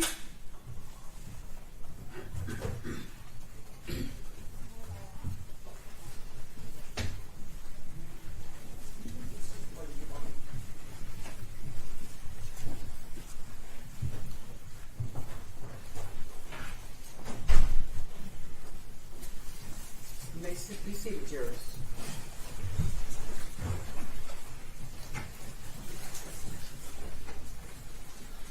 You may be seated. The people's next and final witness is Detective Sergeant Dennis Hartman. Can you just state and spell your name for the record? Dennis Hartman, DennisHartman. Good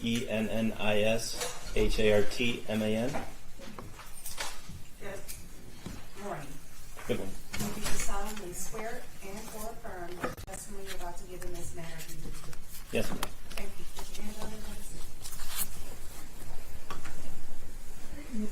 Thank you. Can you please state your full name and occupation for the record? Dennis Hartman. I'm a detective sergeant for the Michigan State Police. And how long have you been with the Michigan State Police? Almost 12 and a half years. And are you currently assigned to a particular department or unit? Yes. Which unit? I'm assigned to the Homicide Task Force in our Special Investigation Section. And what do you investigate at the Homicide Task Force? The Homicide Task Force is officer-involved shootings or mass shootings, so 3 or more victims. And in July of 24, what unit were you assigned to within the Michigan State Police? The Special Investigation Section. And what kind of cases would you investigate in that particular unit? Mostly homicides. We do homicides, frauds, officer-involved shootings, and complaints made against police officers. And were you tasked to be the officer in charge with regards to the killing or homicide of Officer Mohamed Said? Yes. Okay. And who assigned you that task? My boss at the time was Detective Lieutenant Ed Price. Who testified in this case, correct? Correct. Now, what are some of the things that you would do once you're assigned to be the officer in charge on the case? Yes, once you're assigned to be officer in charge of the case, you reach out to the team members to see who's available to assist with the investigation. At that time, we split duties up as certain team members would respond to the hospital where Officer Said was taken, and myself and Detective Sergeant Ellsworth responded to Melvindale PD because we were advised there was a witness taken to the PD, and then all remaining detectives would respond to the car wash location on Clarence Street in Melvindale. And did you delegate tasks like search warrants, the extraction of videos, things of that nature? Yes. Okay. Fair to say that everyone who was working in your department at the time, and then some, came to work that day? Yes. Did it also involve other jurisdictions in Wayne County? Yes, we had several local and federal agencies assisting us. Fair to say that it was a multi-jurisdictional effort at that point? Yes. And at that point, on July the 21st, 2024, the killer of Officer Mohamed Said was at large, correct? Correct. Okay. Now, you indicated that when you initially went out, the first place that you go to is the Melvindale Police Department, correct? Yes. Okay. And you met with whom? Rebecca Davis. Okay. And you did that with Detective Sergeant Brittany Ellsworth, correct? Correct. Okay. Now, you heard Rebecca Davis testify in this trial, correct? Correct. Some of the things she said, is that what she told you and Sergeant Ellsworth when you interviewed her? Some of the things she testified to, she told me, yes. And what are the things that she testified to is not what she told you? When she testified, she seemed to forget details about being in front of the car wash. When we interviewed her the day of this incident, she remembered. She was very cooperative. She provided details prior to, leading up to the incident, and after. She did not mislead us in any way during our interview. Her testimony did not match what she provided.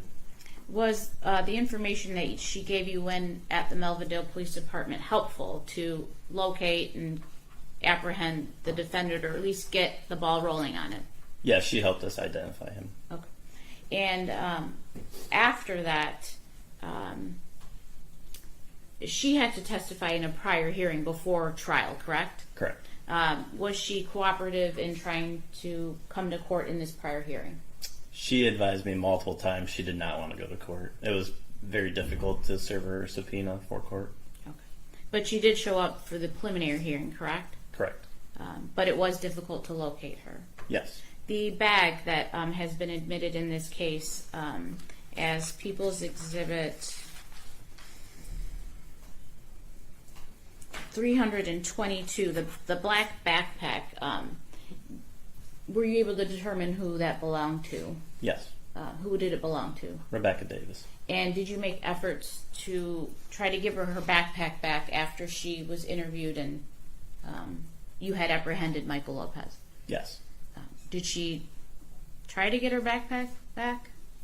Initially, she seemed interested in getting the backpack back until she testified in district court. After testifying, she was very unhappy with me and would not return my phone calls. Okay. Now, she wasn't in any trouble on that day, or at least that day, on the 21st of July. Correct. Okay. Now, why did you interview her at the Melvindale Police Department? Why not Michigan State Police? She was detained and already transported to the Melvindale Police Department prior to me being assigned the case. All of our resources pointed towards Melvindale at that moment, so we just stopped at the police department. They had an interview room set up. We used our own body cam to record it just because we weren't familiar with their equipment there. And it was the easiest way and the quickest way to start the investigation. Was that the first place that you went when this homicide occurred? Yes. Okay. Now, in moving forward, when you were interviewing her, did she indicate what the phone number of the defendants was in the interview? Yes. Did she say it was 313-721-0324? Yes. And was that the phone number she had indicated that she would use to contact him? Correct, yes. Okay. And after you interviewed her, did you then go out to the scene? Yes. When you went to the scene, did you or one of the members of your department recover what is marked as People's Proposed 151? If I may approach. Yes.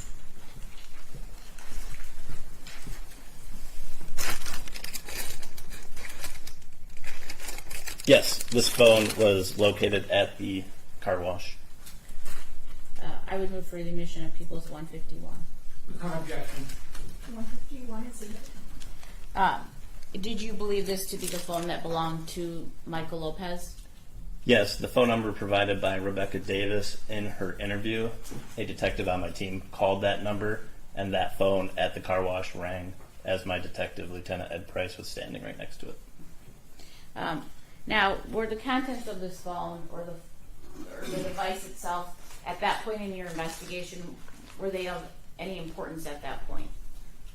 At that point, yes, because we wanted to identify whose phone the subscriber was, the name, possible photographs on that phone.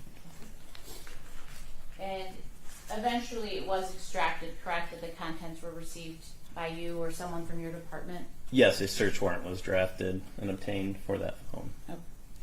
And then, did you yourself go to the scene? Yes. Okay. What, if anything, did you observe when you went to the scene? Yes, by the time I arrived at the scene, it was about 4:30 in the afternoon. So several hours later, there were already a large number of police vehicles blocking the intersections. There was yellow crime scene tape everywhere. Multiple detectives already on the scene, multiple different agencies on the scene. The scene at that time was being ran by my boss, Lieutenant Ed Price. He was coordinating everybody at the scene. So when I first got on scene, I went and talked to him just to get caught up to speed on what everybody was doing at the scene. And while you were at the scene, were you made aware that evidence technicians, not only from your unit, but from the crime lab, that they collected evidence at the location? Yes, I was there when they were collecting the evidence. Okay. And all of the evidence that was collected in this particular case, can you describe to the jury the mechanism by way of which they are put on evidence and taken out of evidence? Yes. So when at the scene, when the evidence is collected by our lab, if they deem they're going to collect the evidence themselves, they assign evidence numbers, lab numbers to that evidence. They photograph it, they collect it, and it's entered into their system as property. I get a list of all the evidence that they took from the scene, so I'm aware of everything that was collected. I get a copy of all the photographs that they collected at the scene. Trooper Partridge came to the scene to assist the Michigan State Police lab processing the scene. Any evidence that they did not want to collect, she photographed, she collected herself. She marks it with a number at the scene and is documented. We transport that property from the scene back to our headquarters building, where we have a report writing system. EASIS is what we call our report writing system. That property is then entered into that report writing system.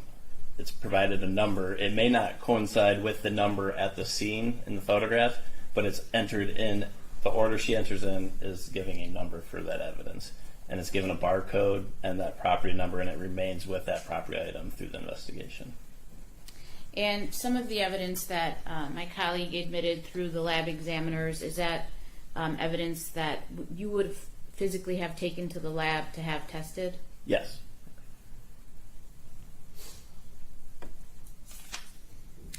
With regards to the firearm that was found on the rooftop of the home in a gutter, when it was initially recovered, it did have the ammunition in it, correct? Correct. With one fired cartridge casing, or one? Correct. Okay. And then why is the ammunition then taken out and placed in different envelopes?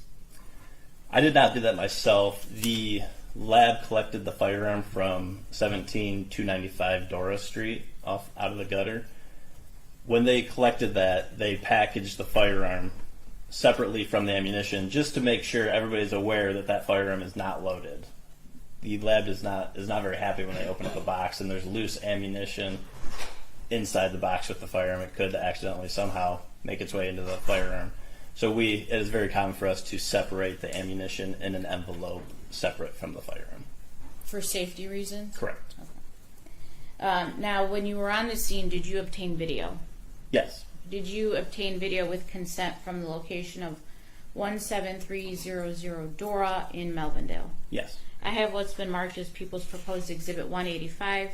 Have you had an opportunity to watch the video that you would have pulled from that location? Yes. Does it fairly and accurately depict the video that you did pull? Yes. I had moved for the admission of People's 185. Any objection to 185? No, Judge. 185 is admitted. Permission to publish? Yes, you may.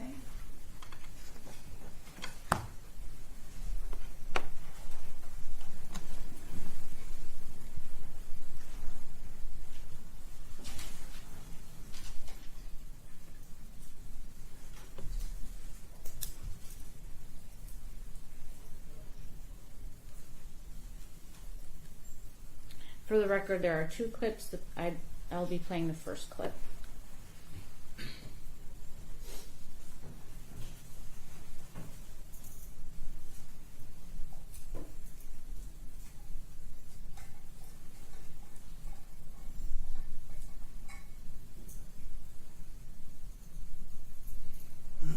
Where is that home 17300 Dora in relation to the 17344 Clarion? It is located the next street over from Clarion. That video showed an individual running across the road from the backyard area of Clarion Street towards Dora. With clothing on, correct? Correct. And some of that clothing we've presented throughout this trial, right? The Yes. Detroit t-shirt? Yes. Playing the second clip. Is this the backyard of 17300 Dora? Yes, back side yard. Thank you. In moving forward, did you also obtain a video from 17314 Dora? Yes. And I have what's been marked as People's Proposed 186. Does the video that you pulled from 17314 and People's 186 fairly and accurately depict the video that you obtained? Yes, I did not pull the video. The homeowner provided it to me. Okay. So it was given to you with consent, correct? Yes, I watched it on his cell phone at his residence, and then he sent me the copy of that video. And it would have been put on evidence with the Michigan State Police, at least what was sent to you. Yes. I move for the admission of People's 186. Objection. 186. Permission to publish, Yes. Judge? Two videos, one labeled back, one labeled front. I'll start with front and then play the back video.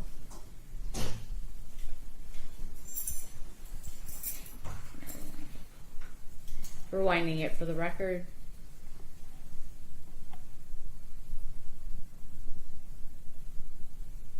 In this particular video, what was of significance that you wanted it from the homeowner?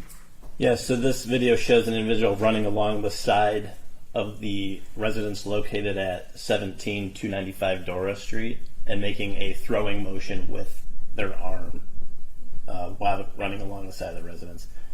The individual runs across the street and through the drive-through of 17314 Dora Street towards the backyard. The throwing motion at what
would go out to the scene where he was going to be arrested and run that scene for me. I was taking in all the information coming in from other areas and avenues of the investigation at the time that he was arrested. Okay. Were you on the video with Sergeant Ellsworth for the interrogation of the defendant? Yes. Okay. And prior to him entering in the room that's recorded, where he's giving his statement to you and Sergeant Ellsworth, where was he prior to that? He was placed in a holding cell at our 2nd District headquarters building. And did anyone speak to him, threaten him, coerce him in any way to speak to you and Brittany Ellsworth? Not that I'm aware of, no. Are there videos throughout your office capturing kind of the cell, the recorded room, and some of the hallways? Yes. And do the troopers who work there also wear body cams? Yes. Did you pull all those videos in this particular investigation? Yes. Any officer that had contact with him, their videos were pulled and preserved. In any of those videos, does anyone threaten him in any way or coerce him to make a statement to either of you? No.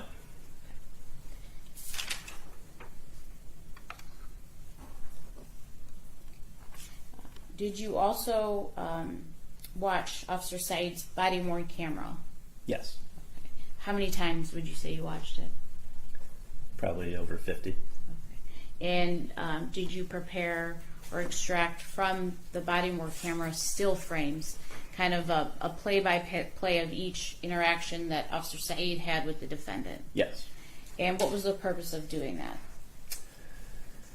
The video, especially when there's a struggle going on, sometimes it's hard to see what's happening. So I like to go frame by frame during that period of time just to see what I can see in the video frames. It makes it easier to see step by step of what happens. Can you tell the jury what a furtive gesture is? Yes, a furtive gesture is any kind of movement that appears nervous or an attempt to conceal an object or contraband on your person. If you're watching somebody's behavior, it seems kind of suspicious or nervous. It's like quick movements. Upon police contact or just any civilian contact?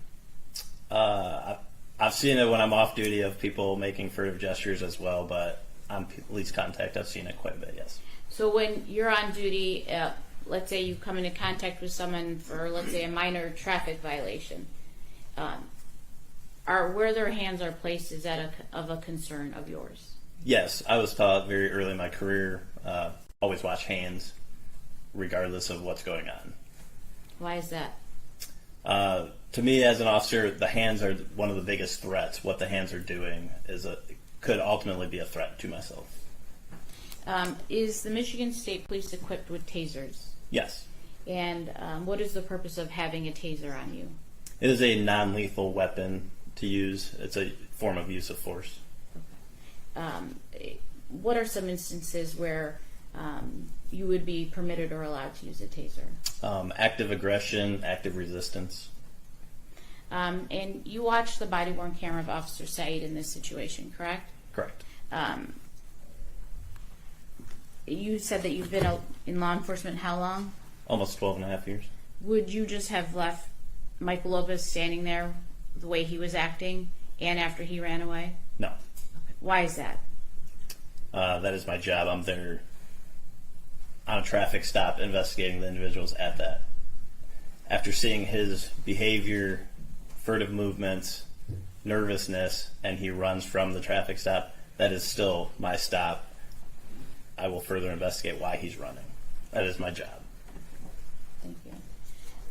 I have what's been marked as People's Proposed Exhibit 320, pages 1 through 53. I have presented this to the defense counsel, if I may approach. What was the number again, I'm sorry? 320. 320, thank you, yes, you may.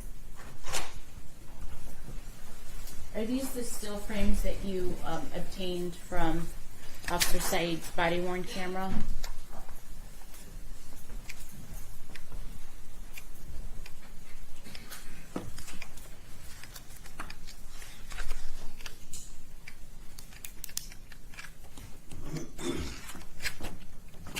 Yes. I'd I move for the admission of People's 320, pages 1 through. I'm familiar with it, Your Honor, without objection. 320 is admitted. Yes, pages 1 through 53, if I may present it to the court. Yes.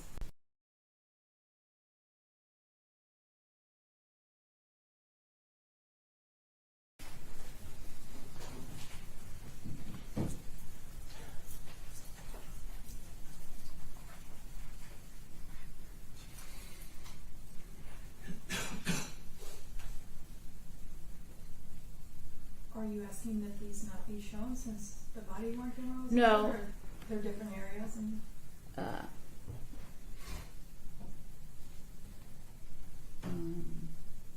there's no audio. These are just still frames. Okay. And I've already...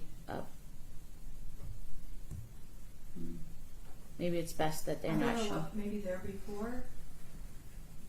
Maybe it's best that it's not shown because the entirety of the body-worn camera Right. wasn't shown. Right. Please do not film any of the video recording, please. Thank you.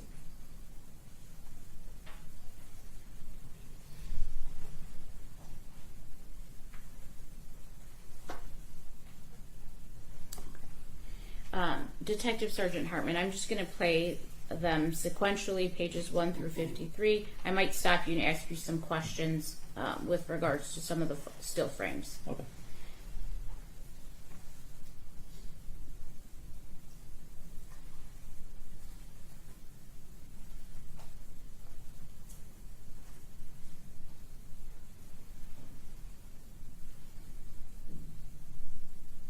What are we looking at here?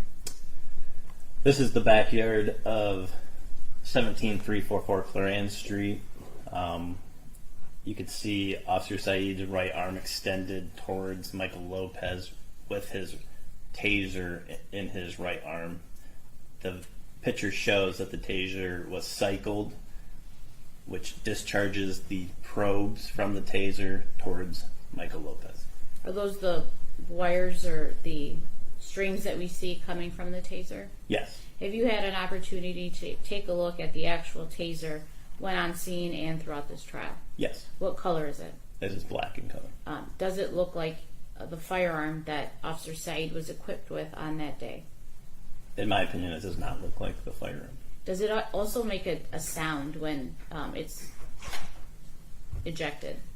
Yes, it makes a small pop when it's cycled. The doors open on the cartridge, and the two probes are fired out, and it makes like a cycling noise. I don't know how to describe it, as it's cycling for 5 seconds. Like, does it sound like electricity? Yeah, similar to electricity. And do you see anything in the defendant's hand at this point in this page? Yes, you can see his right hand has a firearm. And is that coming from his right side? Yes. Was that the same side that the defendant kept on gesturing towards or pulling at when Officer Said made the initial contact with him? Yes. And at this point, the defendant is down on the ground, correct? Correct. Other than the taser in the officer's right hand, is there anything in his left hand? No.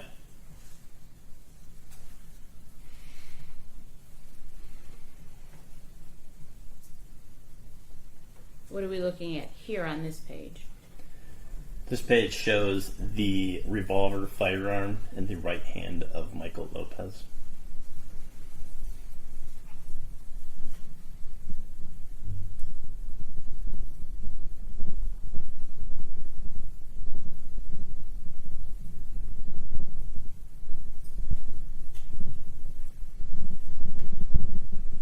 Why capture this still at this moment? This still is in the body cam, or the video from Officer Said's body camera. This is the instance where Michael Lopez extends his right leg towards Officer Said, kind of pushing him back from being on top of him. Do you see anything in Officer Said's hands at this point in this frame? No, nothing in the right hand. His left hand is on Michael Lopez's leg.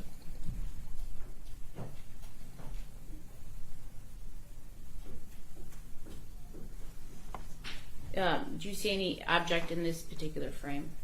Yes, that is Officer Said's taser on the ground, kind of behind like Michael Lopez's leg.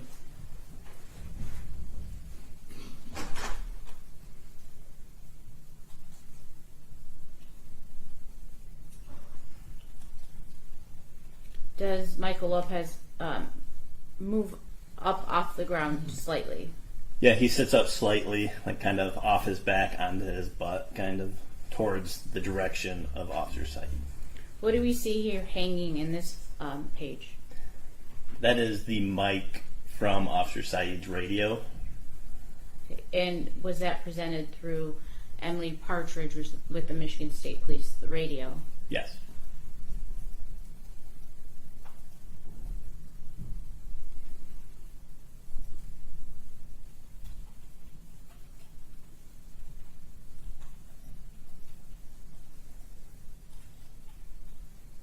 What is this grayness in the photo?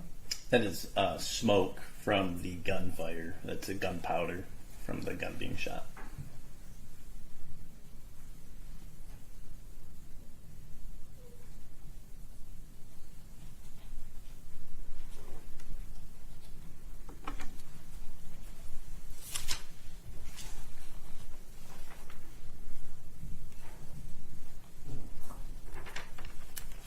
Now, we heard testimony from one of the lab examiners who indicated that she analyzed the taser in this case, correct? Yes.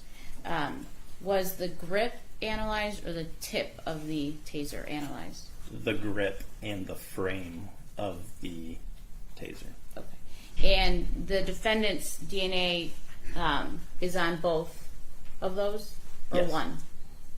It is on the grip Of the taser. of the taser. Okay. So tip, that word should not have been used, correct? Because that was not where it was swabbed. Correct. The tip was not swabbed. The grip and the frame of the taser was swabbed. Now, I mean, fair to say that this body-worn camera was strong evidence to have received during the course of your investigation. Yes. Did your investigation stop at just viewing the body-worn camera? No. Okay. And you heard testimony throughout this trial from other members of your department who pulled video and analyzed, people from the lab analyzing evidence in this case, correct? Correct. Now, once the defendant was arrested, can you explain to the jury what the process is by way of which someone gets charged? Yes. So anytime that a detective completes a task in an investigation, you have to document in the report. Any action you take in the investigation has to be documented in the report, which then is submitted to myself. Any videos obtained is submitted to myself. Any evidence collected is submitted to myself. So witnesses that are interviewed, I get those reports. Any videos, I get the summary of those reports and the actual video. I take all that information, the interviews, the evidence collected, photographs, and I create a document called an investigator's report. I upload that investigator's report into the warrant process, which is Carpel, and submit all of our evidence, reports, videos, photographs, everything we've done in the investigation to the prosecutor's office for them to review. And does the prosecutor's office then determine whether or not charges are filed or denied? Yes. Okay. And after charges are processed by the prosecutor's office, does it stop there? Is that the end all be all to what someone is charged with? No, I am provided a arrest warrant signed by the prosecutor's office that is drafted by the prosecutor's office. I'm provided that search warrant and I submit it to the court for the judge to review. And then I swear to all those charges to get that authorized, the arrest warrant authorized against the individual. And it's a judge who then signs off on the final arrest warrant, correct? Correct. And when you swear to it, do you take an oath to affirm the contents also in your investigator's report and the investigation that you've conducted? Yes. Did you do that in this case? Yes. Is the paperwork that is generated by the court then given to you, or does it remain in the court file? A copy of the warrant was provided to me, but it's retained by the court. Now, you heard the testimony of Detective Trooper Emily Partridge, and you saw some of the photos that were admitted through her, correct? Correct. Did you see some items in those photos that you believe to have come from an armed robbery that occurred in Lincoln Park? Yes. And were those items, well, strike that, what kind of items were they? It was a battery charger was the significant one out of a brand new box, and it was like a battery jumper or charger. What about knives? Yes, the knives as well was part of the armed robbery investigation. And were those put on evidence with the Michigan State Police? Yes. Did you then release them to the Lincoln Park Police Department? Yes. Why? The evidence was documented for us in photographs and body cam video, but their investigation of the armed robbery, that is evidence directly to their armed robbery. That evidence was just inside the backpack at the car wash that was not involved in the homicide of Officer Said. So the actual physical evidence is with Lincoln Park because it's technically their case. Correct. And in the interview that you had with the defendant, he did admit to robbing the AutoZone in Lincoln Park at gunpoint. Correct. And did he also indicate he used the same revolver that he killed Officer Said with? Yes. With regards to that particular revolver, were you ever able to confirm whether or not the defendant had what is called a concealed pistol license? He did not. Okay. What is a concealed pistol license? The concealed pistol license lets you carry a firearm in the state of Michigan, if it's through the state of Michigan, concealed on your persons or inside your vehicle if you have a valid license. You had indicated that a taser is a non-lethal weapon, correct? Correct. Did you do anything with Officer Said's taser after you received it on scene in your investigation? Yes. Later in the investigation, I transported the taser to the Melvindale Police Department to have them download the data from the taser. And were you able to tell from the data that you received on this download how many seconds anything may have ejected from the taser? Yes, so we downloaded the taser data from the day prior to the shooting until 2 p.m. the day of the 21st. So the 20th, 1 p.m. on the 20th to 2 p.m. on the 21st of July. That showed one time the taser was cycled for a 5-second cycle.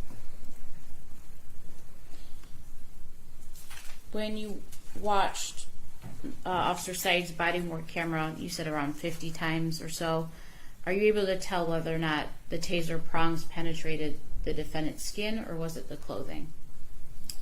From the video, you can't tell. It looks like the way that Michael Lopez fell, that it was effective at some point.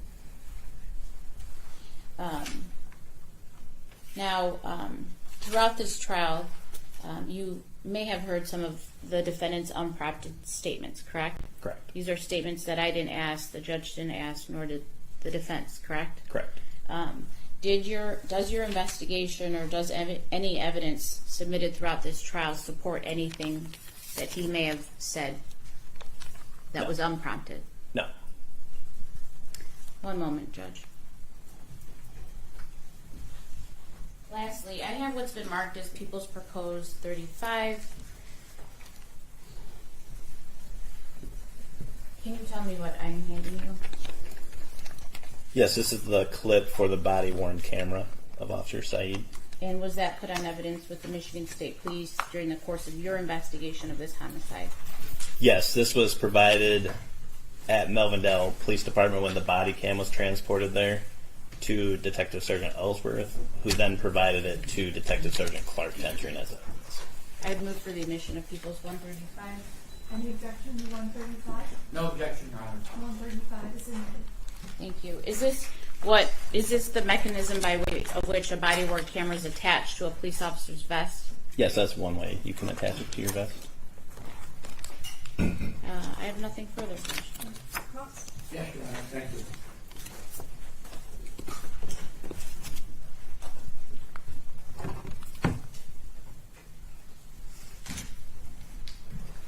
Good afternoon, sir. Good afternoon. Quite an ordeal on the 21st day of July 2024, correct? Correct.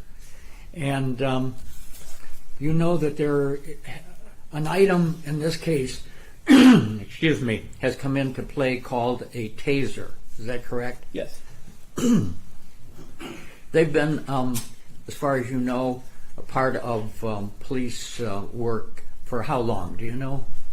I do not know the exact. Before I started. A number of years. Yes. Okay.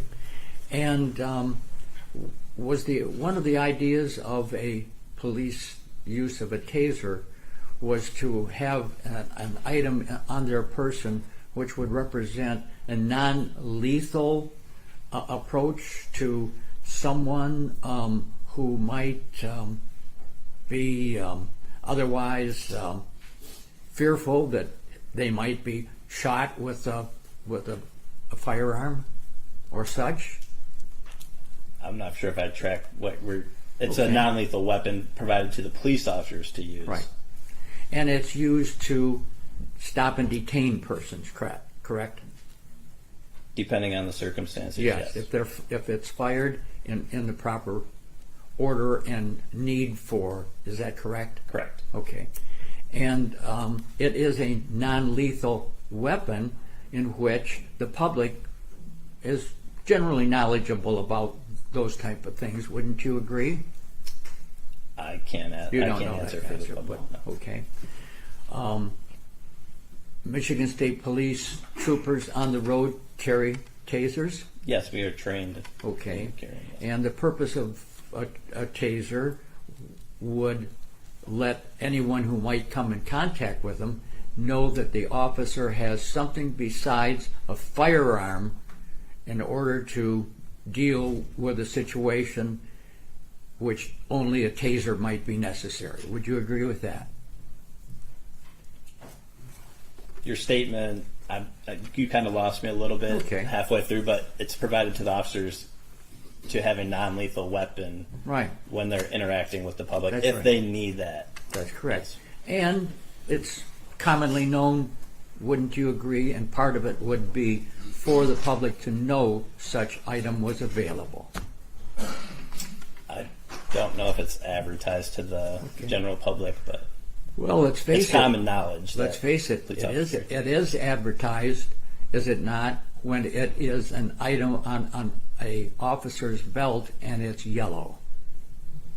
I'd object. The question is compound, and he wants him to answer for the public, and I don't think he could. Or No. can. Isn't one? I'll rephrase, Judge. Okay. Isn't one of the purposes of having a taser on a police officer's belt and available being in yellow so that it would be seen? It depends on the department. I know of several officers, quite a few officers that carry black tasers because in the nighttime they don't want the yellow to stick out if they're trying to hide or sneak up on somebody. A suspect or a person of interest could see that yellow on their belt, so they don't want to carry a yellow one, so they prefer. They don't want to black. advertise it. Correct. Okay. But the yellow, in fact, is some type of advertisement, seeing it yellow. Isn't that, wouldn't you agree? I would agree that I carry a yellow taser. That's my preference Okay. because I like to know yellow is my non-lethal. I carry it on my left side. All right. Okay. And the yellow is certainly distinguishable from black in the form of a taser, are they not? Correct. Okay. And firearms that police officers generally carry, which would be 9mm, would they generally be black? Police officers carry multiple caliber firearms, and most of them are black. Yes. Okay. And in fact, the officer here, Corporal Said, he was carrying a black firearm, was he not? Correct. Okay.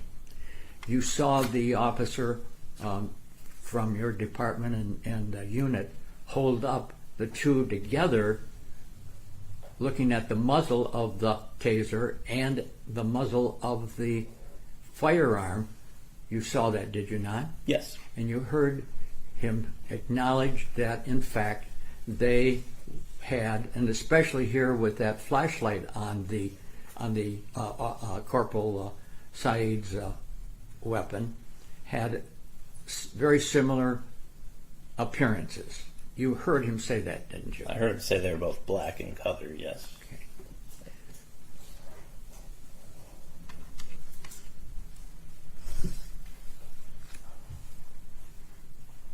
You've seen the several photographs, have you not, that make up the interaction physically between Corporal Said and Mr. Lopez? Are you talking about the video? Yes. Yes. Okay. A number of times, and you boiled it down, even looking at some of the photographs today, correct? Yes. And you know that Corporal Said was not carrying a yellow taser. Would you acknowledge that? Yes. Okay. And he did activate that taser, correct? Correct. And you've seen and know the video well enough to know that at the time that the taser was activated by Corporal Said, Mr. Lopez's back was towards Corporal Said. Isn't that correct? Correct. Okay. So do you understand that he continued on shortly after being tased? He fell to the ground. He fell to the ground. But he fell to the ground not necessarily instantaneously, but pretty close, pretty quick. Yes. Okay. And he fell face down. Isn't that correct? Correct. And when he was face down,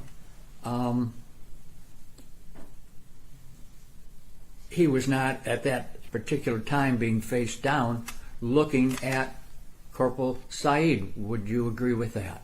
The moment he fell to the ground? Yes. Yes, he was face down that moment. Okay. And very, very shortly thereafter, Corporal Said became attached and on top of, in some respects, the body of Mr. Lopez. Isn't that correct? Yes, the body cam video. He falls to the ground. Al-Shaid is continuing to close the distance as Michael Lopez is slightly turning when he's on the ground. Okay. So their bodies did connect. Yes. And at some point in time, did you sense that Corporal Said knew in some fashion that Mr. Lopez had a firearm? I can't testify to what he was feeling or sensing at the moment. Okay, all right. But we know what we've seen, that the corporal was to a certain extent on top of Mr. Lopez. Correct. And that Mr. Lopez was he was stunned in some part of the time, was he not? Yeah, I believe the initial time he was tased, he was... To the best of your knowledge, what is the time frame in which those tasers take effect and remain effective? The taser will remain effective for 5-second cycle as long as both probes are still connected. A fall, I've had it in my experience, a fall, when someone falls, it disconnects a probe or both probes, so the taser is no longer effective. Well, that's if a person falls when they're standing up, and the tasers certainly could remain in their back as they lay face down. Wouldn't you agree with that? Yeah, that's correct. All right. So, would you agree that Mr. Lopez was for a certain period of time affected by that taser. Yes. All right. And do you know whether or not a person is somewhat disabled or disoriented with regard to having been tased even after that 5-second period? I have never been tased, so You don't know. don't know. Well, it has some effect on them at the time they received the tase, and for 5 seconds, and for some little, possibly little period. I would object to defense counsel's, he's essentially testifying, and the officer, or the detective sergeant has already indicated he doesn't know. I'll rephrase. Would you say that the person who's tased after that 5 second has some type of residual lasting effect even for a short period of time? Maybe pain from... Not necessarily pain, but retention, physically being tight, being... I do not know that. You don't know. Okay. All right. Well, you do know that Mr. Lopez was appearing to regain his footing. He turned his body and sat up slightly, yes. Okay. And no doubt he had full view of Corporal Said at that time, would you imagine? I'm not going to imagine. Okay. But he could have. The video shows him sitting up and facing Officer Said, like his face is facing Officer Said. Right. At a point in time, how far away, if you know and having seen that, did Officer Said seem to be away from Mr. Lopez as he had turned, appeared to push the officer away and possibly to gain his footing?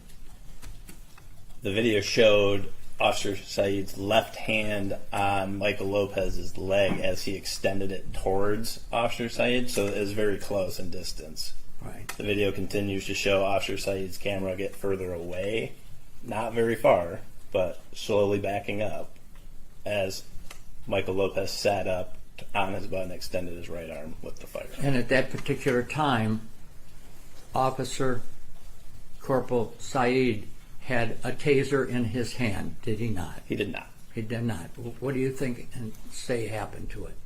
The video showed it was laying on the ground next to Michael Lopez's leg. And are you saying that that happened before the what you perceived as gunpowder was seen on that screen? Yes. Did you see the appearance of Mr. Lopez on the ground in the video? Yes. And did you sense that he was in some fashion emotionally taken by that position that he was in that you've described? I'd object as to relevance. Emotions. What does that have to do with him? I'll rephrase. Did you see fear in the face of Mr. Lopez? Objection. He can't really testify for that. It's the same.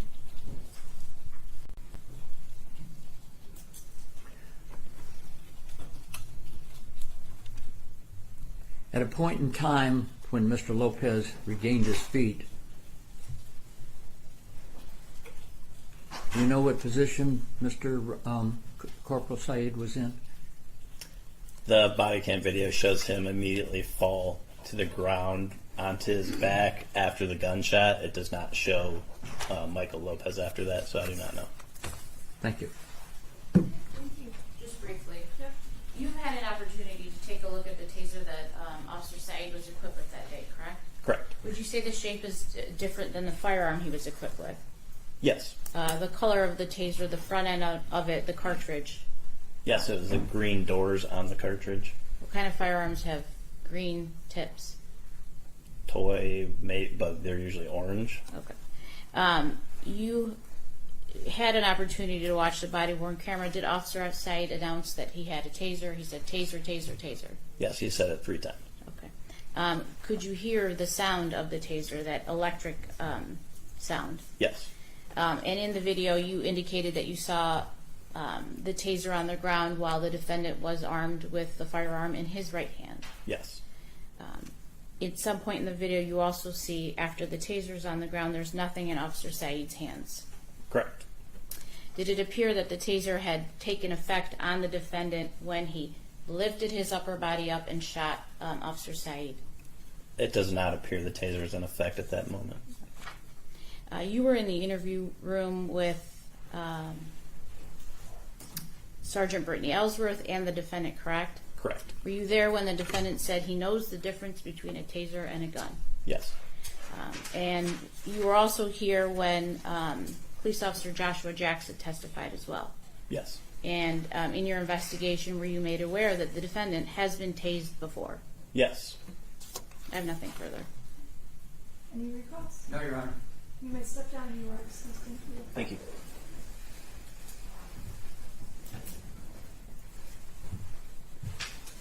Any other witnesses for you? No witnesses for the people. I do have, Stipulations? yes, I do have one more piece of evidence that I would like to read into the record. It is titled Stipulation. It is marked as People's Exhibit 314. It's my understanding that there's been a stipulation to have this document admitted into evidence. Is that correct? It is, Your Honor. Consulting with my client, advising him. 314 is admitted. If I could read it into the record, Judge.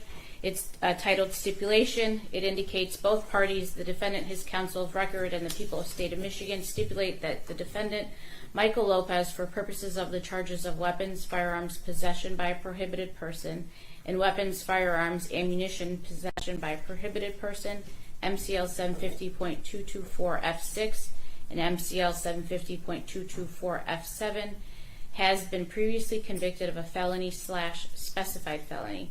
Further, it is stipulated by both parties that the defendant, Michael Lopez, did not have the right to possess, carry, use a firearm because he had not met the statutory requirements for regaining eligibility as of July the 21st of 2024.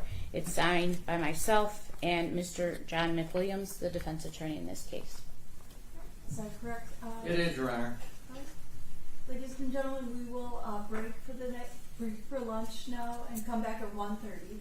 Please be downstairs in the jury room at 1:30, and the deputies will meet you there. Have a great lunch, everyone. Thank you. All right, for the jury.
And raise your right hand. Do you solemnly swear or affirm the testimony you'll give in this matter will be the truth? Yes. Thank you. You may be seated. It's my understanding that your client wishes to testify in his own defense. Is that right, Mr. McWilliams? Yes, Your Honor.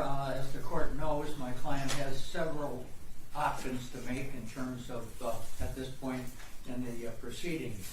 I've seen him and talked to him on many occasions, including last evening here at Wayne County, and know and believe that he wishes to testify. However, at this particular time, I would ask him in confidence once again for his decision, and I'll relate that to the court.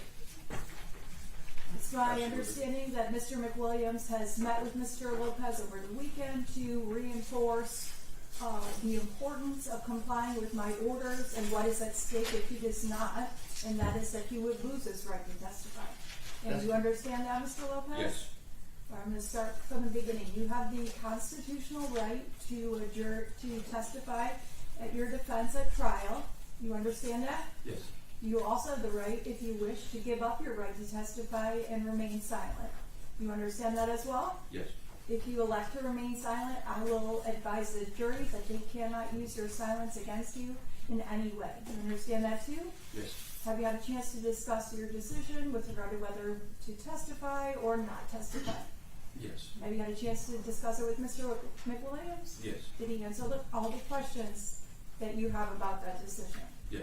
And how do you wish to proceed today? Testify. Has anyone promised you anything in order to get you to give up your right to remain silent? No. Has anyone threatened or coerced you in any way? Only during the statements, prior to going to make the statements. And you understand, if you violate any of my prior court orders about what is and is not admissible, your right to testify will be immediately revoked.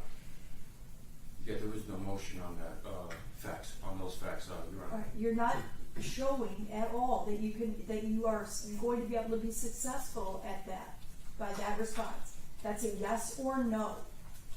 Can you follow my orders about what is and is not admissible evidence? I'm confused with the question, Your Honor, because there's 5 minutes missing from the body-worn camera. There is no confusion. That's a yes or no question.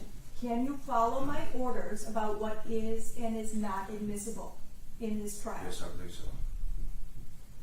Specifically, does he understand that any mention of his daughter, tickets issued to his daughter, or the reputation of police officer Mohamed Said is not admissible in this trial?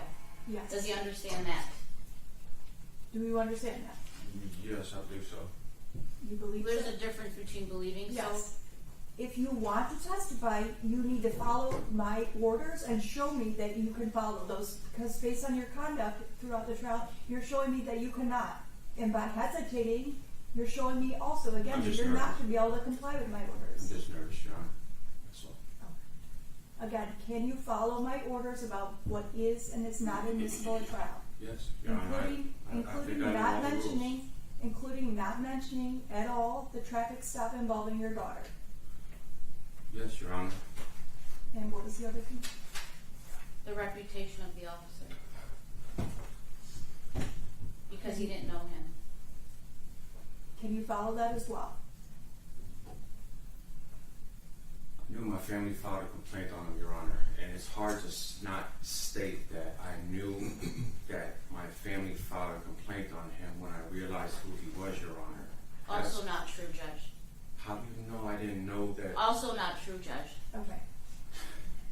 Again, you're not showing me that you're going to be successful by making those comments that you know are not allowed.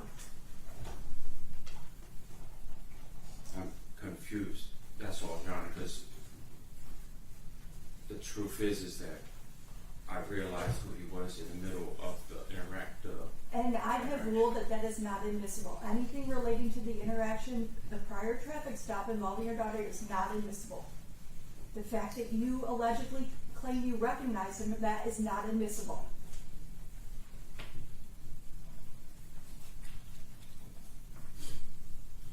Can you follow that or no? Yes, Your Honor. Let's bring in the jury.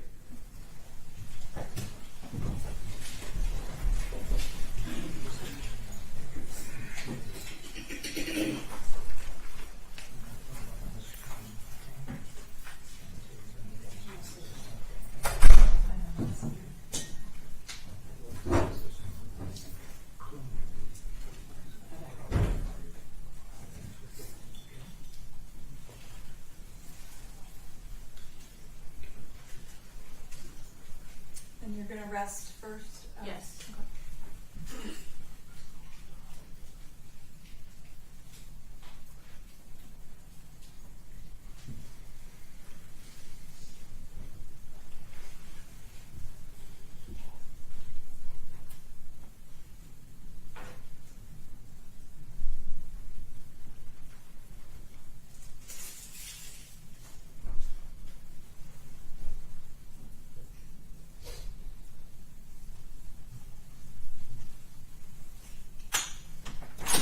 All eyes.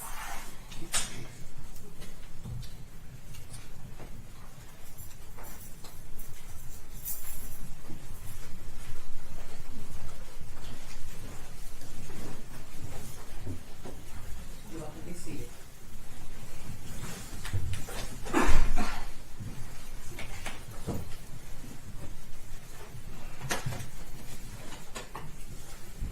You may be seated. Alright, I hope everyone had a nice lunch break. We are ready to continue. Are there any other witnesses for the people? No, Your Honor, the people rest their case. Thank you. Are there any witnesses for the defense? Yes, Your Honor. Who would you like to call? At this time, Your Honor, I call to the witness stand my client, Mr. Michael Lopez. Mr. Lopez can step up to the witness stand and my clerk will swear you in.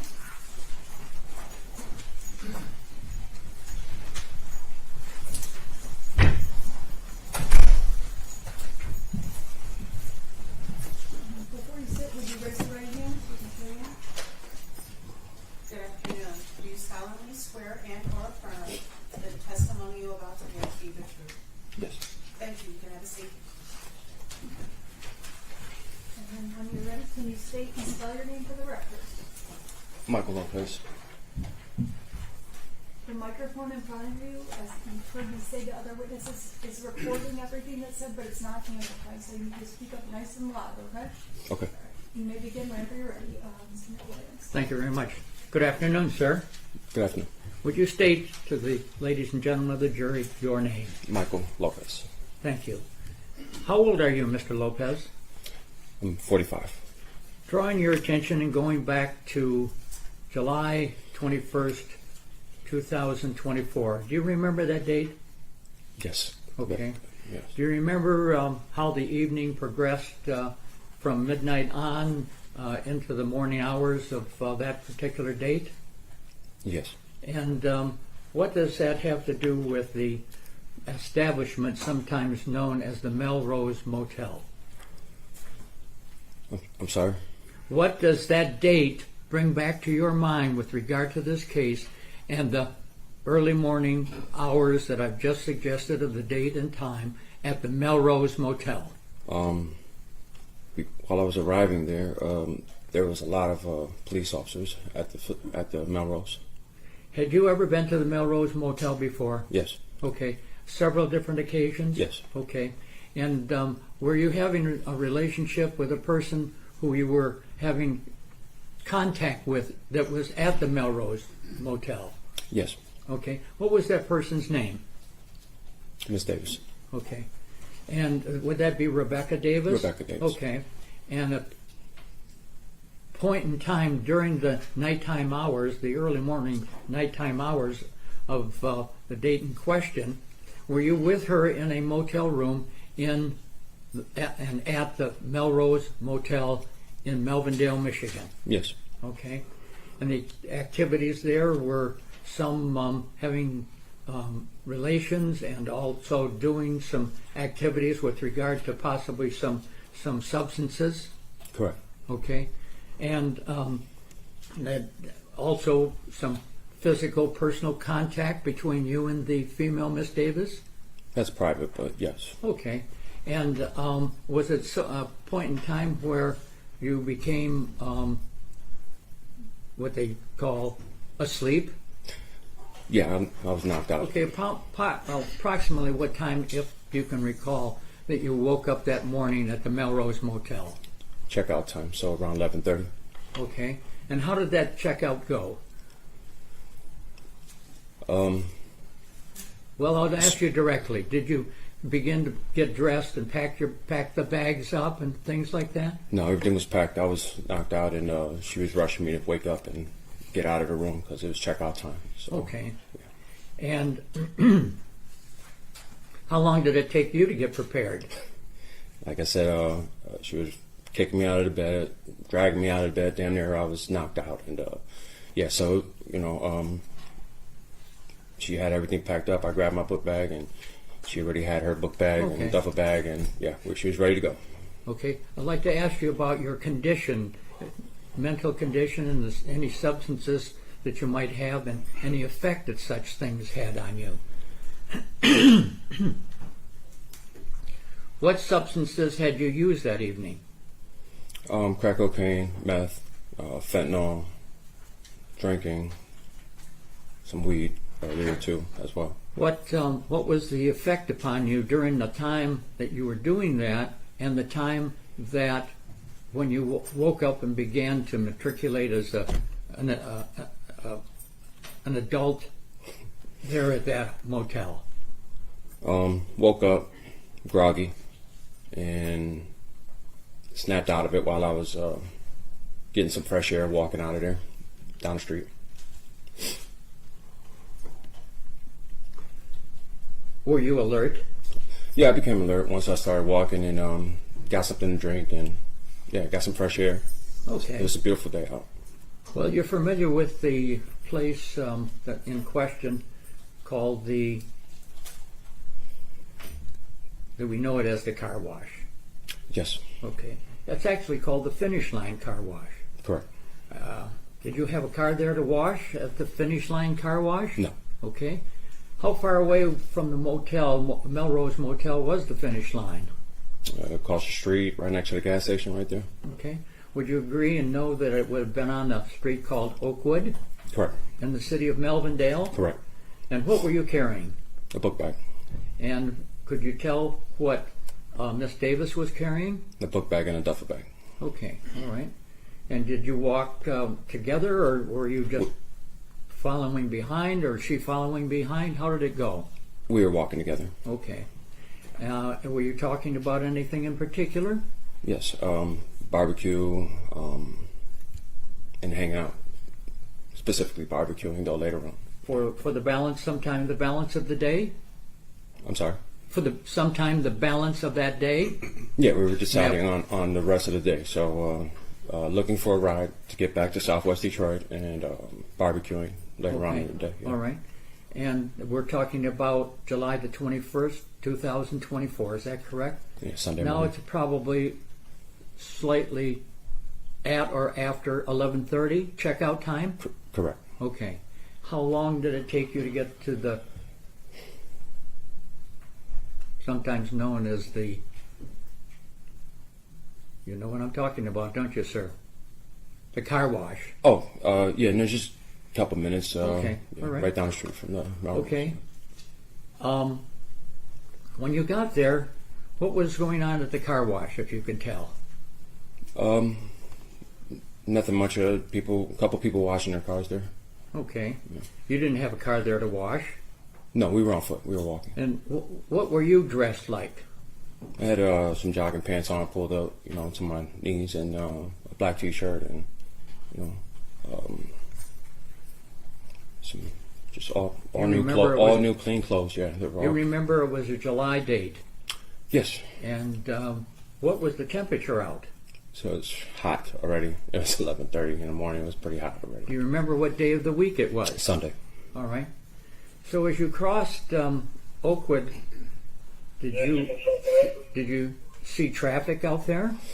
Yeah, there was cars driving by. Okay. Sure. You got through the traffic and you went over to the car wash. Correct. You went to one end of the car wash. Isn't that correct? Yeah, we stopped at the first bay to get a drink of water real quick, Okay. or Gatorade. And then did you happen to see what Miss Davis was doing? Yeah, but she was just ordering us a ride. Was she using a device to do her that? phone to order us a ride. Yes. Okay. Was she looking at a computer or a phone or something? A phone to Okay, order us all right. a vehicle, a ride. And did you continue to hang on to these items that you were bringing with you, or what did you do with them? While she was ordering us a ride, like I said, I had just woke up from the hotel, so I started putting on some deodorant and lotion real quick while she was doing that.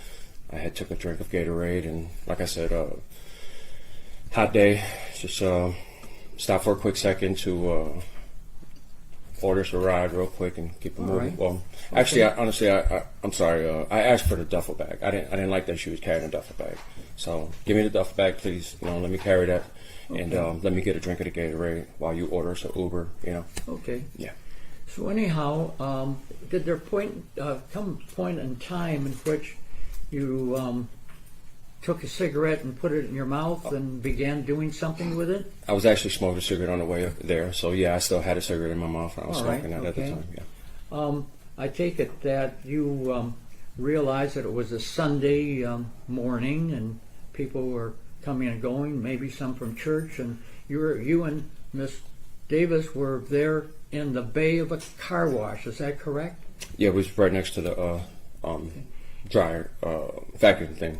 Where you were visible to people in the area coming and going. Would you say so? Absolutely. Did you see any other people coming and going as you were? Yeah, there was people out. Okay, well, did you see anybody on foot carrying luggage or their belongings? Not that I recall, no. Okay, all right. Did you happen to have an opportunity to make observations from where you came from across the street at any particular time? I'm sorry, say that again, please. Did you have occasion to look across the street and see something unusual? Yeah. Very unusual. There was a cop car that pulled up across the street from us and was Did parked. you see a police car pull up over there? Yeah, there was a cop car across the street from us and it parked on a ramp, and it was intimidating, to say the least. So I told her, let's get going. We took the hint. All right, well, let me stop you there. Okay, sure. You saw a police car across the street, is that correct? That's correct. And what was it doing? It was just parked there, just watching us. Okay, at some point in time it moved, is that correct? From that spot? Yes. Yeah, as soon as And how long, please listen to my I'm sorry, question. go ahead. How long was the police car there before you saw it move? Honestly, I don't know exactly the time frame, but I know it was parked there for a short amount of time. Yeah. Did you sense that the two of you there might be a spectacle or might be unusual people standing there? Absolutely. Well, how were you feeling about I that? felt intimidated by the vehicles aimed at us, parked on the ramp like that, and it was a signal to me and my friend to get out of there. Okay. That's Well, it. did that police car eventually move? Yes. And how did it move? It pulled up to us aggressively with the lights flashing. Okay. How did it pull up besides aggressively? Quickly. Okay. And do you know where it stopped? In front of us at the car wash. Okay. And was it pretty close, almost within arm's distance of where you were? Yes, it was very close. Okay.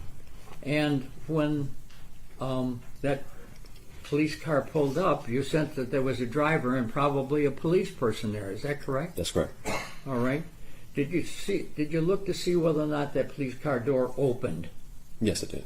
And did you witness a uniformed officer come out of that police car? Correct. Okay. While standing at that door, that police car door, did that police officer say something to you? Yes. What exactly was said to you? What are you doing littering? We don't do that shit here in Melvindale. Pick it up. Pick up that cigarette right now. Okay. What did that mean to you? That I said pick up this cigarette or else. Well, okay. Did you sense you had done something wrong? Yeah. Okay. And was that flicking a cigarette butt on the ground? Yes, so I apologize. Had you consumed that cigarette butt before you observed the police car come across the street? I'm sorry, consume? Yeah. Did you smoke that cigarette butt down and flick it before the officer came across the street. Correct. So you acknowledge what you did with the cigarette butt was in full view of the police officer. Absolutely. Yes. Okay. So the officer said what he said to you. Is that correct? And did he then come around the car and do something? Yeah, he started walking towards us. And did he say anything to you? He said, "Give me a license." Well, he had said something to you also as you further went around. He went around the car, something about littering. Is that correct? Right. He said, "What are you doing littering? We don't do that shit here in Melvindale. Pick it up. Pick up that cigarette right now." So he come around. Was he in front when he said? Yeah, he was walking around the front of the vehicle when he said that. And he said, "Pick it up." Is that correct? That's correct. All right.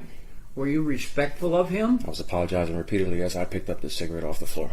Okay. It was on the ground. Is that correct? Yeah, it was amongst others. I didn't even know if I picked up my own because there was a lot of trash on the floor already. So did you go over there and pick up a cigarette I butt? picked up a cigarette butt out And of. what did you do with that? I tossed it in the trash can. Okay.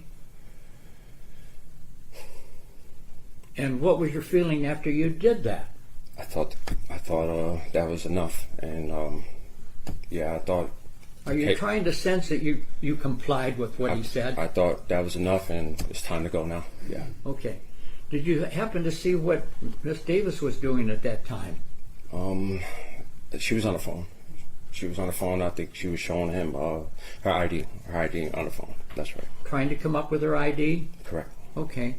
And were you asked for ID? No, I was asked for my license. Okay. Were you asked your name? Eventually, but before that, he asked me, "Where you coming from? The Melrose?" Okay. How did that hit you as being significant? I was amazed at how he knew where I came from. Okay. Well, you've come from the Melrose before, Mm-hmm. and apparently so had Miss Davis. Mm-hmm. Was it anything key to whether or not people come and go from the Melrose? Objection as to relevance. I'm Judge. not sure. What could you? Objection as to relevance. I'll withdraw. I'll proceed. Okay. So anyhow, what was your sense of your demeanor as you were there after the officer began to communicate with you? I was nervous. I'm not comfortable around police officers. I have PTSD. Okay. And how did you demonstrate that? Just try to comply to the best of my abilities. Okay. And what did you do that made a person observing you know that you were nervous? Just showing him my hands a lot. Just making sure that I had permission to continue looking for my license. Okay. What were you wearing from the waist down? I had jogger pants. Were they shorts? No, they were just pulled up to my ankle. Okay. And I mean, to my knees. The bottom part was pulled up to my knees. They Did look like shorts. did they have a belt? No. There was no belt on them? No. Was there an elastic Yeah. to keep your trousers up? Stretchy. Yeah. And were you having any trouble with your trousers? At one point, I did attempt to pull up my pants, and he told me to stop reaching. All right. And that made me very nervous because as soon as he said that, he put his hand on his gun. Okay. And also, did you see the officer do something else in particular?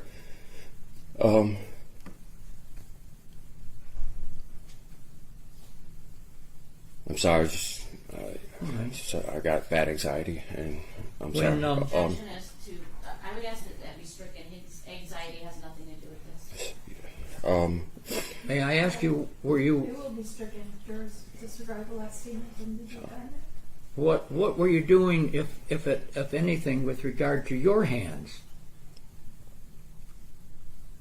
I was just making sure that I didn't get shot. I was keeping my hands where he could see them, and when he asked me a question like, "What are you doing over there?" I thought I would show him what I was doing, which was picking up my pants, and he went for his gun again and said, "Quit reaching." So I stopped pulling up my pants and showed him my hands again to calm him down and to hopefully not get shot. Okay. When such as that happened, did you understand that the officer was asking you decent questions under the circumstances? No, I felt he was being very extremely hostile towards me for some reason. Why is that? Well, let me just ask you a little different Sure. angle. I think you said you've dealt with police officers before, and just by the nature of them, you've become nervous. Is Absolutely. that correct? Okay. Were you moving around a little bit? Yeah, looking for my license, yes. Okay. Where was your license, and what would you have produced? I ended up telling my name because I couldn't find my license. Like I said, Rebecca packed my bags, and I didn't know where she put it. Okay. When you were asked your name, what did you say? I gave him my name, Michael Lopez. Say it again? Michael Lopez, I gave him my name. Okay. Yeah. All right.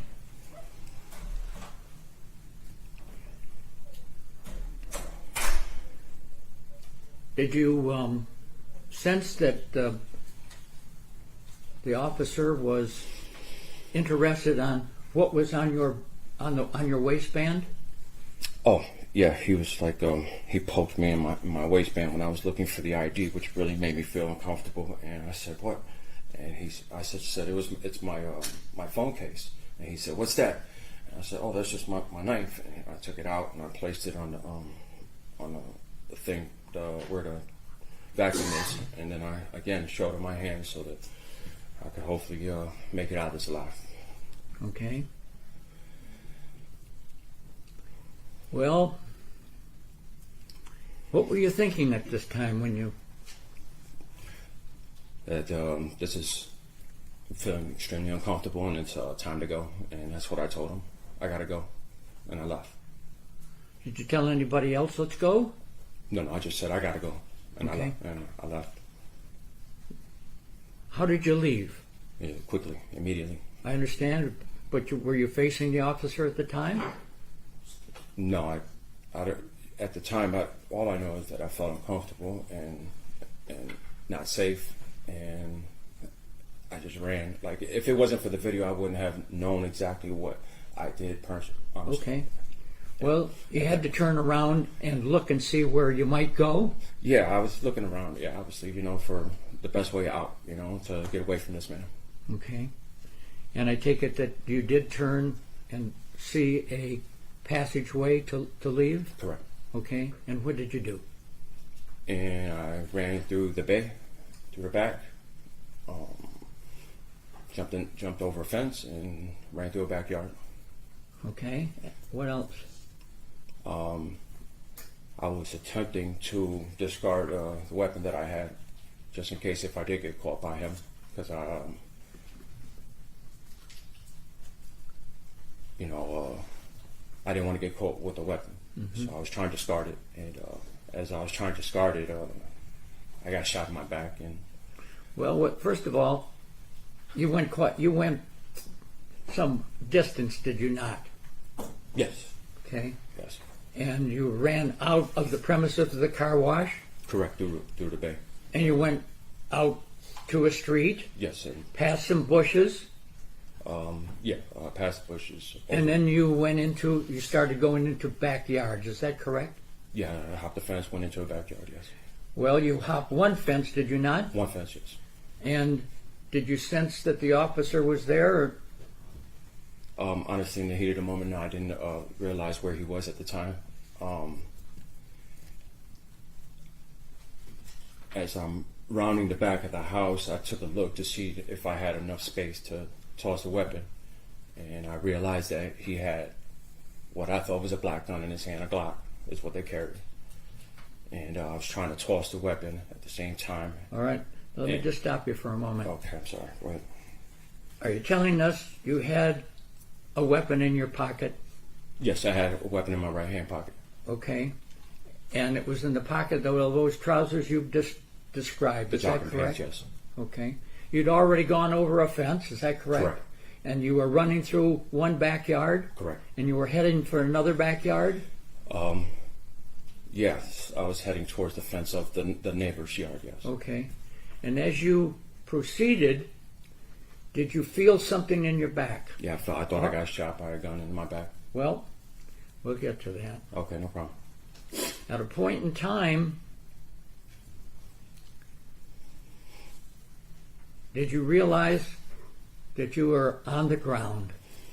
Yes. After what I thought was a gunshot to my back, I fell to the ground, turned around, and he was in my face with this black gun in my face, and I was trying to dodge it, and I had my weapon in my hand, and he was on top of me, and as soon as I had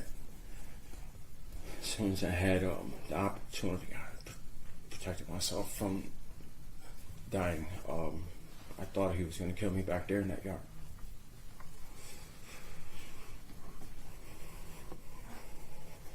How close were you at the time that the officer was on top of you? Was he really close to you? You were face down on the ground? Is that what you're trying to say?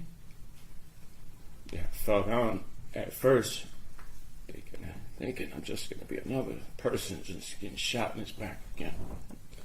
When you felt somebody there, did you have a first reaction as to what you might want to do now that you were on your face? It just happened so quick, man. It was very fast. It's not as slow as it looks on that camera on this video. Okay. It happened super fast, man. Very fast. At some point in time, did you feel that you had to make an emergency or a split second decision? I'm telling you that it happened so fast. It was instantaneously. I felt like it just happened extremely fast. It was 1, 2, 3. And yes, I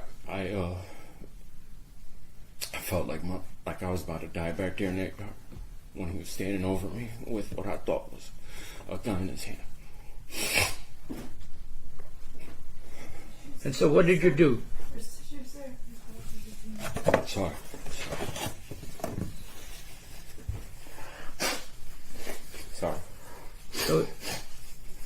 Sorry about that.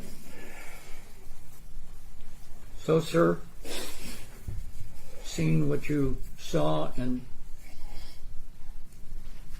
what did you do? I'm sorry. What did you do?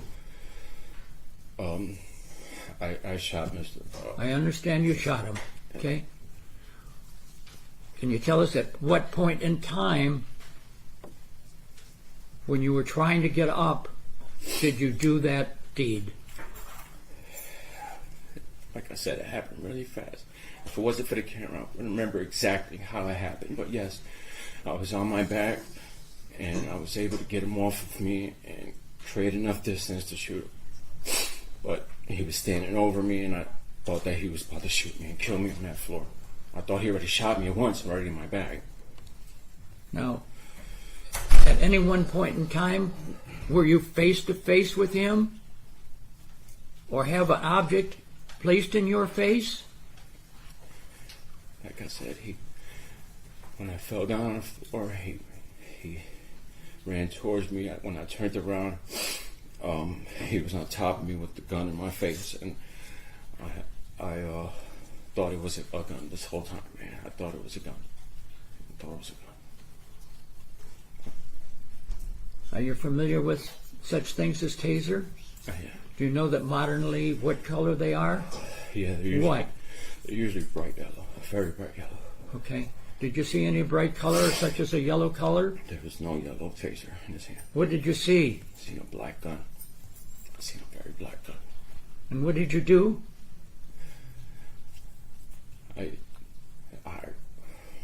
I created some distance enough to defend myself, and I did that, and it's one of the hardest things I've ever had to do in my life, and I don't wish it upon nobody. In other words, you regret it? I don't wish it upon nobody. But you felt you had to do it? I felt like I was forced into a position to have to choose something like taking a person's life to defend my own, and it was the most difficult thing I've ever had to do, and wish it upon nobody. Matter of fact, you wrote the family a little note, didn't you? Absolutely. All right. But that's later on, okay? Mm-hmm. You aimed that pistol at the officer?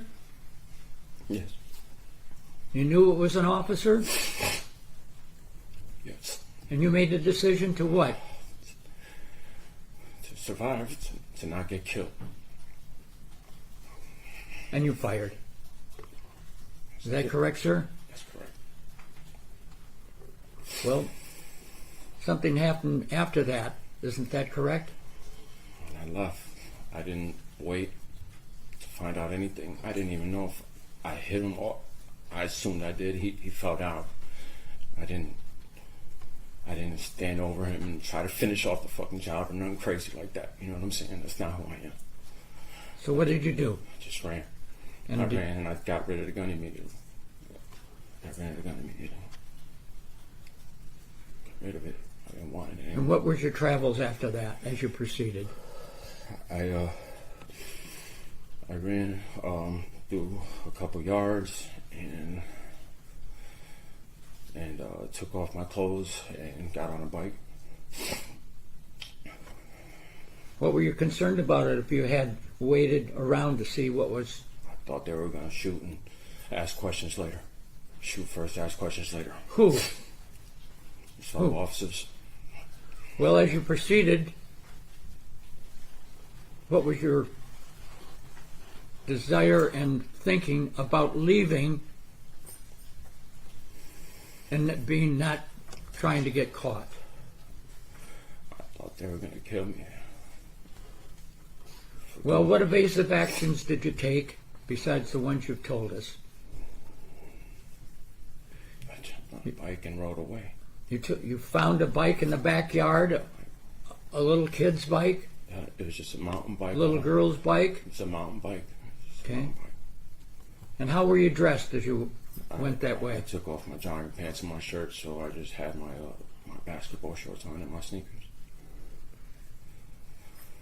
With regard to the actual setting and scene when you were on the ground and what you've said a short time ago, Excuse me. minutes ago, does that fairly represent what happened, what your thinking was? Yes. Does it adequately describe your feelings and your actions? At that moment, yes. Does the pictures do the justice that or represent yourself at that particular time? Yes. You've seen them, Yes. have you not? Yes. And you know they do I believe so. adequately even to this point. Yes. Okay. I believe so.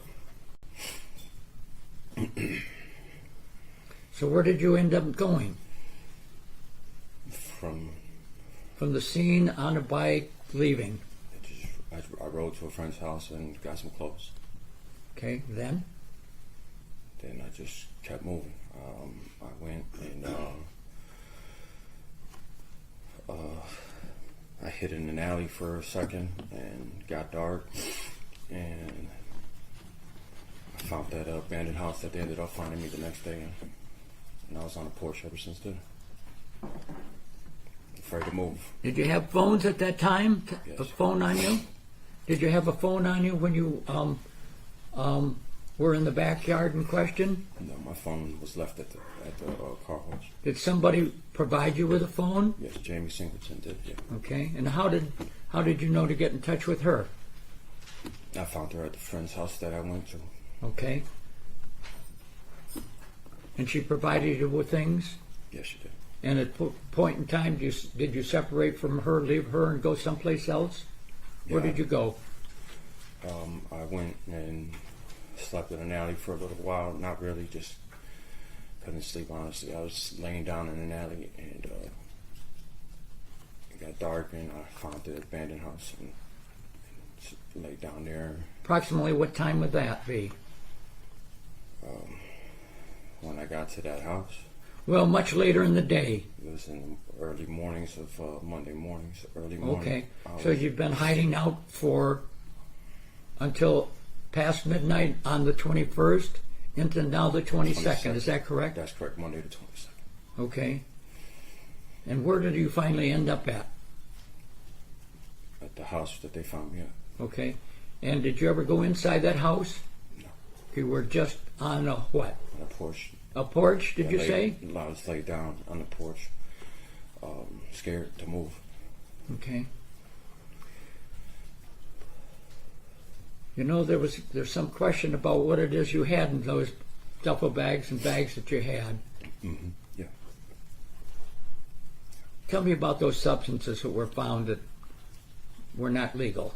I had crack cocaine, more meth, and the fentanyl I had already done. That's what put me down and had me out on the porch. I was trying to kill myself on the porch with some fentanyl. At the instance the gun went off from your gun, what effect were drugs and alcohol or the like having on you at that time?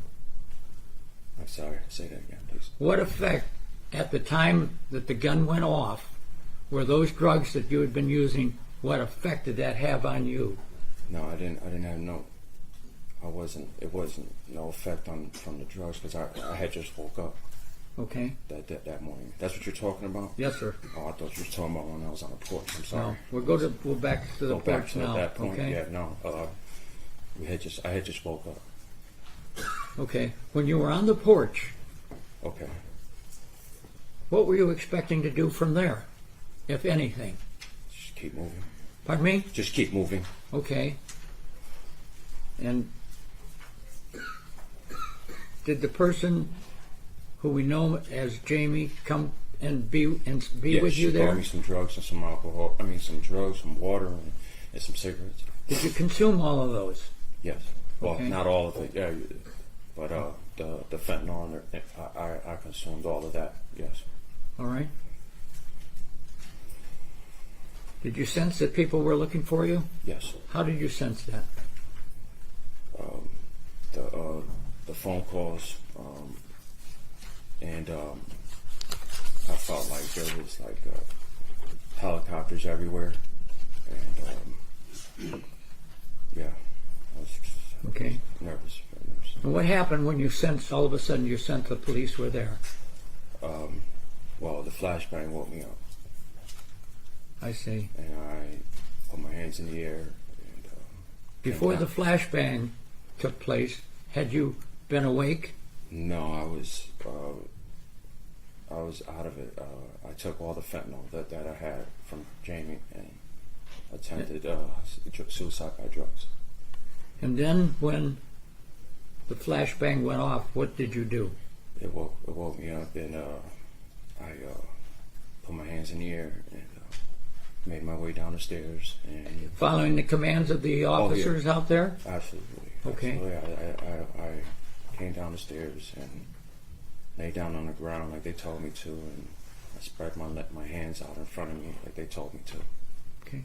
And At some point, excuse me, I'm sir. sorry, go ahead. At some point in time, you were conveyed out of that area. Is that correct? Yes, I was You were, excuse me, transported to the you were- hospital. you were taken to a hospital. Is that correct? Yeah, How much time, if you can recall, or in a condition to do that? How much time were you there at the hospital? Honestly, it's blurry. I was withdrawn and not well. So you can't tell me how long you were there, I don't- but you found yourself then If it taken wasn't- someplace else. Isn't that correct? If it wasn't for the footage, then I wouldn't have known how long I was there. No. Okay. So you were taken someplace else. Isn't that correct? From the hospital, you went to a I'm place sorry. where you were going to be interrogated. Is that correct? Yes, Okay. they transported me from the hospital to Right. an interrogation place. Yes. All right. And you were led into a hallway. Is that correct? Yes. Okay. And then placed in a room. Yes. Is that correct? Yes. Anticipating that someone would come and take you out of that room and probably ask you questions. Is that correct? Yes. Okay. And in that point in time, did you have some feeling that someone had come to talk to you about something? Yeah, I believe I don't know who it was. I believe it was an officer, though, that came in there and threatened my family. Okay, no, I don't want to get into I'm that. sorry. Someone came and talked to you. Is that correct? prior to going into the interrogation room. Someone? Yes. Is that right? Yeah. And they confidentially whispered something to you? It wasn't whispered, but yes. Okay, all right. But anyhow, you were ushered out. How long did that take? Honestly, like I said, if it wasn't for the camera, then I wouldn't remember the time frame. Okay. But anyhow, you were ushered into an interrogation room, right? Yes, I was. Did you know that you were going to be questioned? Yeah, he just told me that I better go in there and confess. No. What I'm asking you, sir, did you know you were going to be questioned in an interrogation room? Okay. Yes. And you know that there were two officers there, one Miss Ellsworth, Yeah. Mr. and Detective Hartman? Yes. Is that correct? That's okay. And how was the mood in terms of your reception there? Were you treated good? Were you any abuse or anything like that? They gave me some water. Okay. Did they also talk to you about your rights? Yes. You knew, sir, that you had rights, isn't that correct? Yeah. Just like you have rights here to testify, and you've chosen to do that Yeah. freely and voluntarily. Yeah. And they read you from a card the information off of those. Yeah, and I asked for a lawyer And you asked for a lawyer? twice. Well, you made a suggestion because what did you exactly say? But I feel more comfortable with a lawyer present. You said you would be more comfortable, is that correct? Yeah. All right. And then she asked me again, and I said, yes, I feel more comfortable with a lawyer present. Okay. But at a point in time, the conversation further directed, and you were asked the question, okay, as to whether or not you wanted to proceed with the interrogation. Isn't that correct? Yeah, I didn't feel And like I you had a answered choice. yes. Isn't that correct? Yeah, I didn't feel like I had a choice, yeah. You didn't feel like you had a choice. Well, you had the options because you were just read the information on a card. That's And true. now you were there facing some questions. And were those questions in plain enough for you to understand? Yeah. Okay. And were you in there for some period of time talking? Yeah. And did you Yes. freely drink some water? Did I freely drink some Yes, water? Yes. you had water, okay. And the questions that we were asked and the answers that you gave, were those sincere answers? No, not all of them, no. Not all of them. Well, the ones that we have heard on the video, were those sincere answers? No, not all of them. Were there some that were sincere? Yes. Okay? No, yeah. Like your regret of what happened. Absolutely, I was regretful. And that you were sincere about that, correct? Still sincere about that. And you did that on your own prompting, didn't you? Did what on my own prompting. That you were sincere in what it is you said. I wasn't forced to be sincere. Okay, all right. And whatever you said was there to be heard, correct? Yeah, I was there. Okay. And you were wearing a hood at that time. Was there any particular reason why you felt more comfortable to talk with a hood on?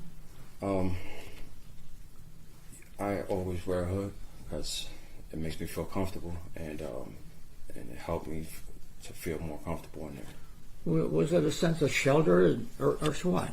I felt intimidated. Okay. I felt threatened.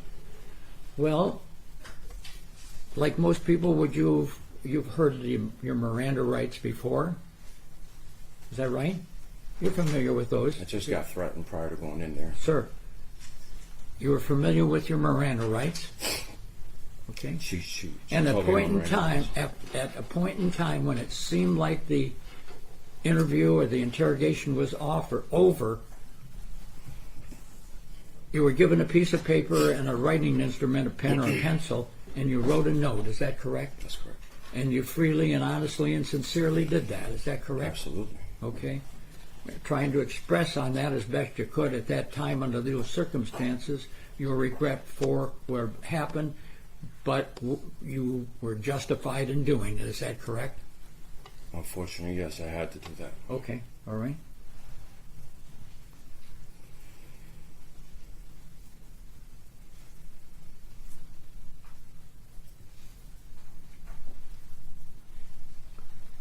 Have you been sincere here in court? Absolutely. Okay. Nobody forced you to take the witness stand? No. Okay. You've told your story as to what exactly happened in that split second? Thank you, sir. Thank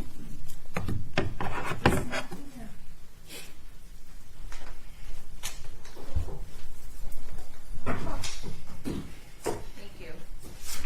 Mr. Lopez, I'm going to ask you a series of questions. If for some reason you don't understand my question, I can rephrase it for you. Just let me know, okay? Okay. Can you please state your full name for the record? Michael Lopez. And do you have any nicknames? Juice. What is that? How did you get that nickname? During the food fight in high school, I threw a juice box and got in trouble. And some girls called me Juice. And that's how you kept that nickname? Yeah. Okay. Now, in the last 10 years, have you been convicted of a crime involving theft or dishonesty?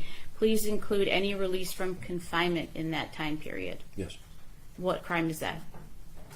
What crime is, Theft or dishonesty within the last 10 years, or any release from confinement within the last 10 years involving a crime of theft or dishonesty? no, I'm sorry. I misunderstood what you meant. I'm sorry. Yes or no? No. Isn't it true that you were convicted of carjacking? Yes. And isn't it true that on June the 22nd or the 23rd of 2024, you were released from parole for that offense? Yes, correct. And that is within the last 10 years? Yeah, I'm sorry. It happened in 2011. I understand, but you were released from the Michigan Department of Corrections in 2024 for that, correct? I see what you mean. Yes, then, yeah. And Sorry. carjacking involves a crime of theft, correct? Right. Okay. Now, you had indicated when defense counsel questioned you and when you made a statement to Sergeant Ellsworth that you don't like the police. Is that true? I felt uncomfortable around them. You don't like the police. No, I felt uncomfortable around them. Okay. And you feel uncomfortable around them because you think that something's going to happen to you, correct? 9 times out of 10, yeah. Because you've done something wrong, something illegal, correct? No, that's incorrect. Okay. Well, in September of 2011, you did disarm an officer of his firearm, correct? Correct. And you were nervous around him, correct? He was beating me up, and I yanked the gun out of his waistband and threw it so that I wouldn't get shot in my back when I ran away. He was trying to arrest you for the carjacking that you were convicted of, correct? He yanked me out of the vehicle when I got stuck on the train tracks, and he started beating the shit out of me. And I was able to get the gun away from him and toss it before I ran away. And you had just committed a crime, correct? Yeah. Carjacking. Not just then, but that's why they were chasing me. You would agree with me that that officer was trying to arrest you, correct? It didn't feel like it at the time. You wouldn't comply with his commands or his partner's commands, and they had to physically restrain you, correct? No, that's correct. And that's why you disarmed the officer and assaulted him, correct? No, that's incorrect. Why? I just told you, he yanked me out of the vehicle, started beating the shit out of me. Didn't try to arrest me. And that's why you disarmed him? Yeah, so that he wouldn't shoot me in my back when I ran away. Okay. Another person that you were afraid that was going to shoot you in the back. Now, moving forward of June of 2023, you resisted and obstructed a police officer, Joshua Jackson, from the Auburn Hills Police Department, correct? Correct. You wouldn't allow him to arrest you, correct? No, I wanted to die. Okay. Well, you didn't die. You're here today. And when he tried to arrest you, you ran away, correct? Yeah, I jumped off the freeway trying to die. Okay. But you didn't, correct?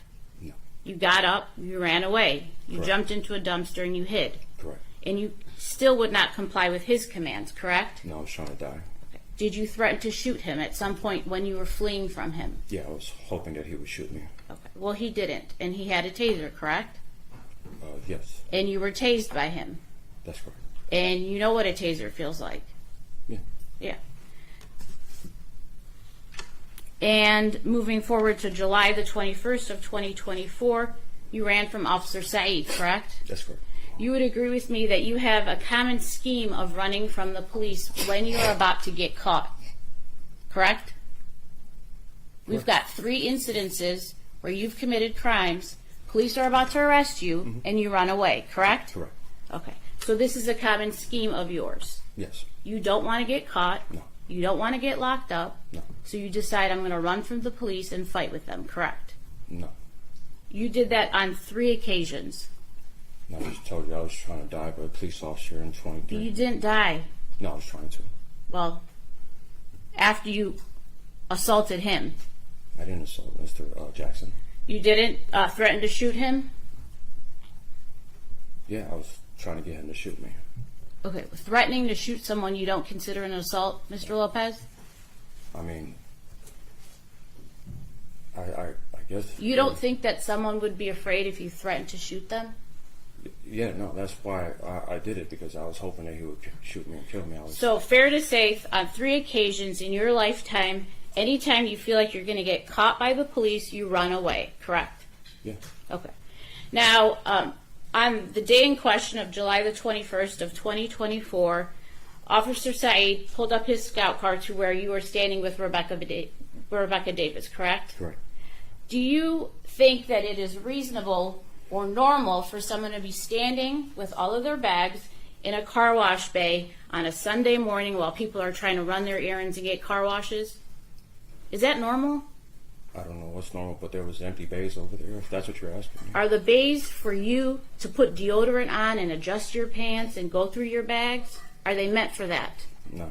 Okay. They're meant for the officer to prob me from across the street, stalk me from across the street, and possibly from the main road. I didn't ask you that. I'm telling you. Are they meant for you to stand there and take your time and go through your bags and put your deodorant on and make a phone call and smoke a cigarette?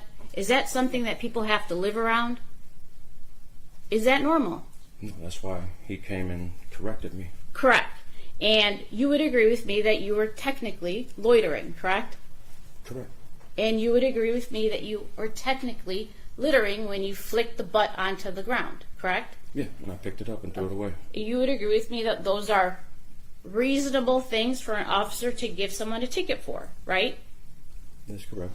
And when you get a ticket, you would agree with me that you need a name and an identification, correct? I gave it to him. You gave a name, right? Mm-hmm. You didn't give him your identification.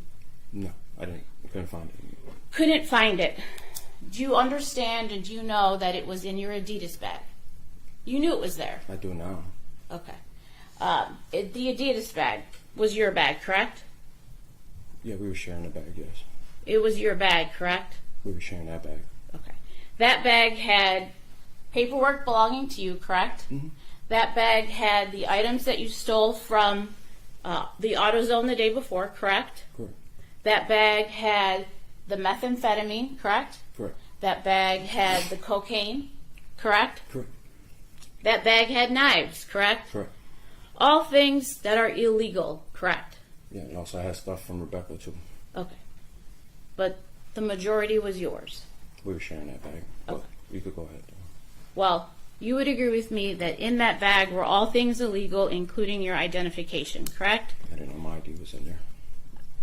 What did you say? I didn't know my ID was in there. I would have gave it to him if I knew it was in there. Did you see how fast it was when Police Officer Nicholas Whitcomb obtained your identification from the Adidas bag? No. You didn't see that? I didn't see that. Okay. And you agree with me that that was the only bag that you weren't looking through to get your identification? You were only looking through the green bag, correct? Yeah, I was extremely nervous. Okay. You also would agree with me that you kept on going for your waistband, correct? No. You kept on touching your waistband. I picked up my pants. You went into your right pocket when the officer told you to stop reaching. And I stopped reaching. Did you go into your right pocket after he told you to stop? No. After he told me to stop, I did not.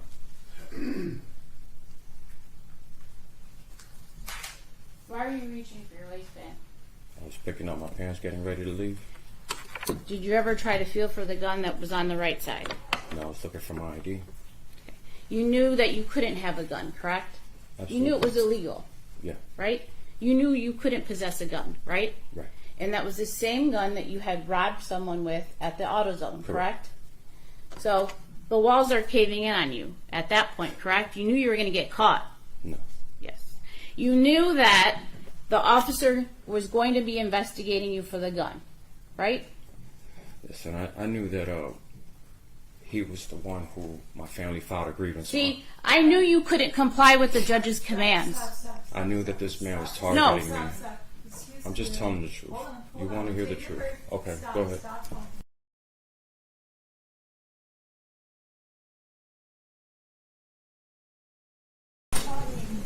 This man assaulted my daughter, man. Stop My talking. family That is a filed lie, grievance and you on know me. it. My family filed a grievance on me. Sorry, He Judge. targeted me. He's opening up the door. No, this is not right. This is unjust. This is unrighteous. He targeted me.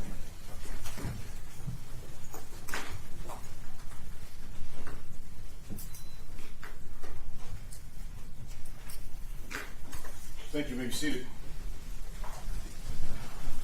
All right. Lopez, you have lost your right to testify. Please take him in the back.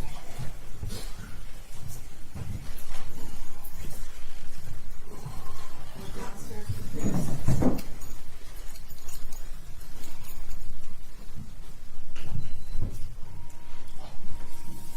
Thanks for nothing, John.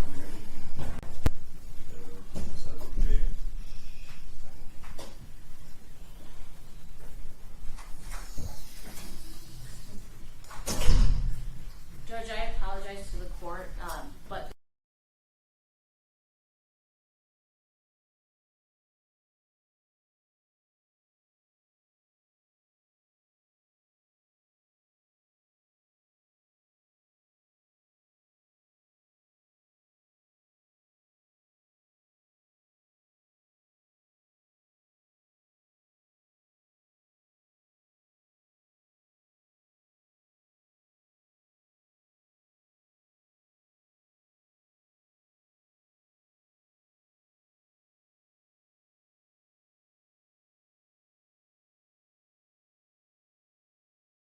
to the jury for them to disregard the specific statements that he's made. I'm also asking that his entire testimony be stricken, as I am not able to complete my cross-examination. All right, we'll take a break and I can consider it on proper remedy. Thank you. Take a 15-minute break.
think, I'm sure you got all the standard ones, and then.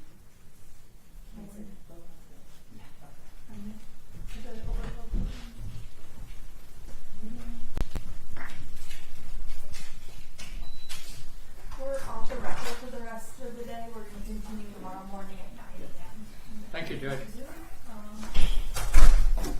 Thank you, Judge. Yes, if you want to discuss instructions, I'm happy to be. I will be here. Jason's here, so if you want to stay or Can you go to appeals and I'll stay in the.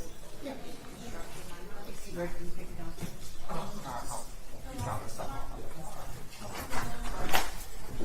You need me to take it? No, I'll walk by. There's plenty of us here who could help too. I'll just leave it here. Yes, it's.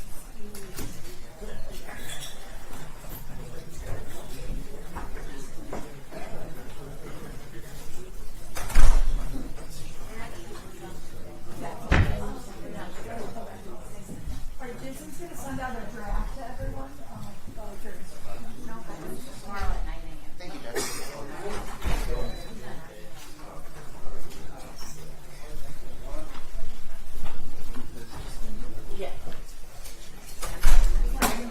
Yeah.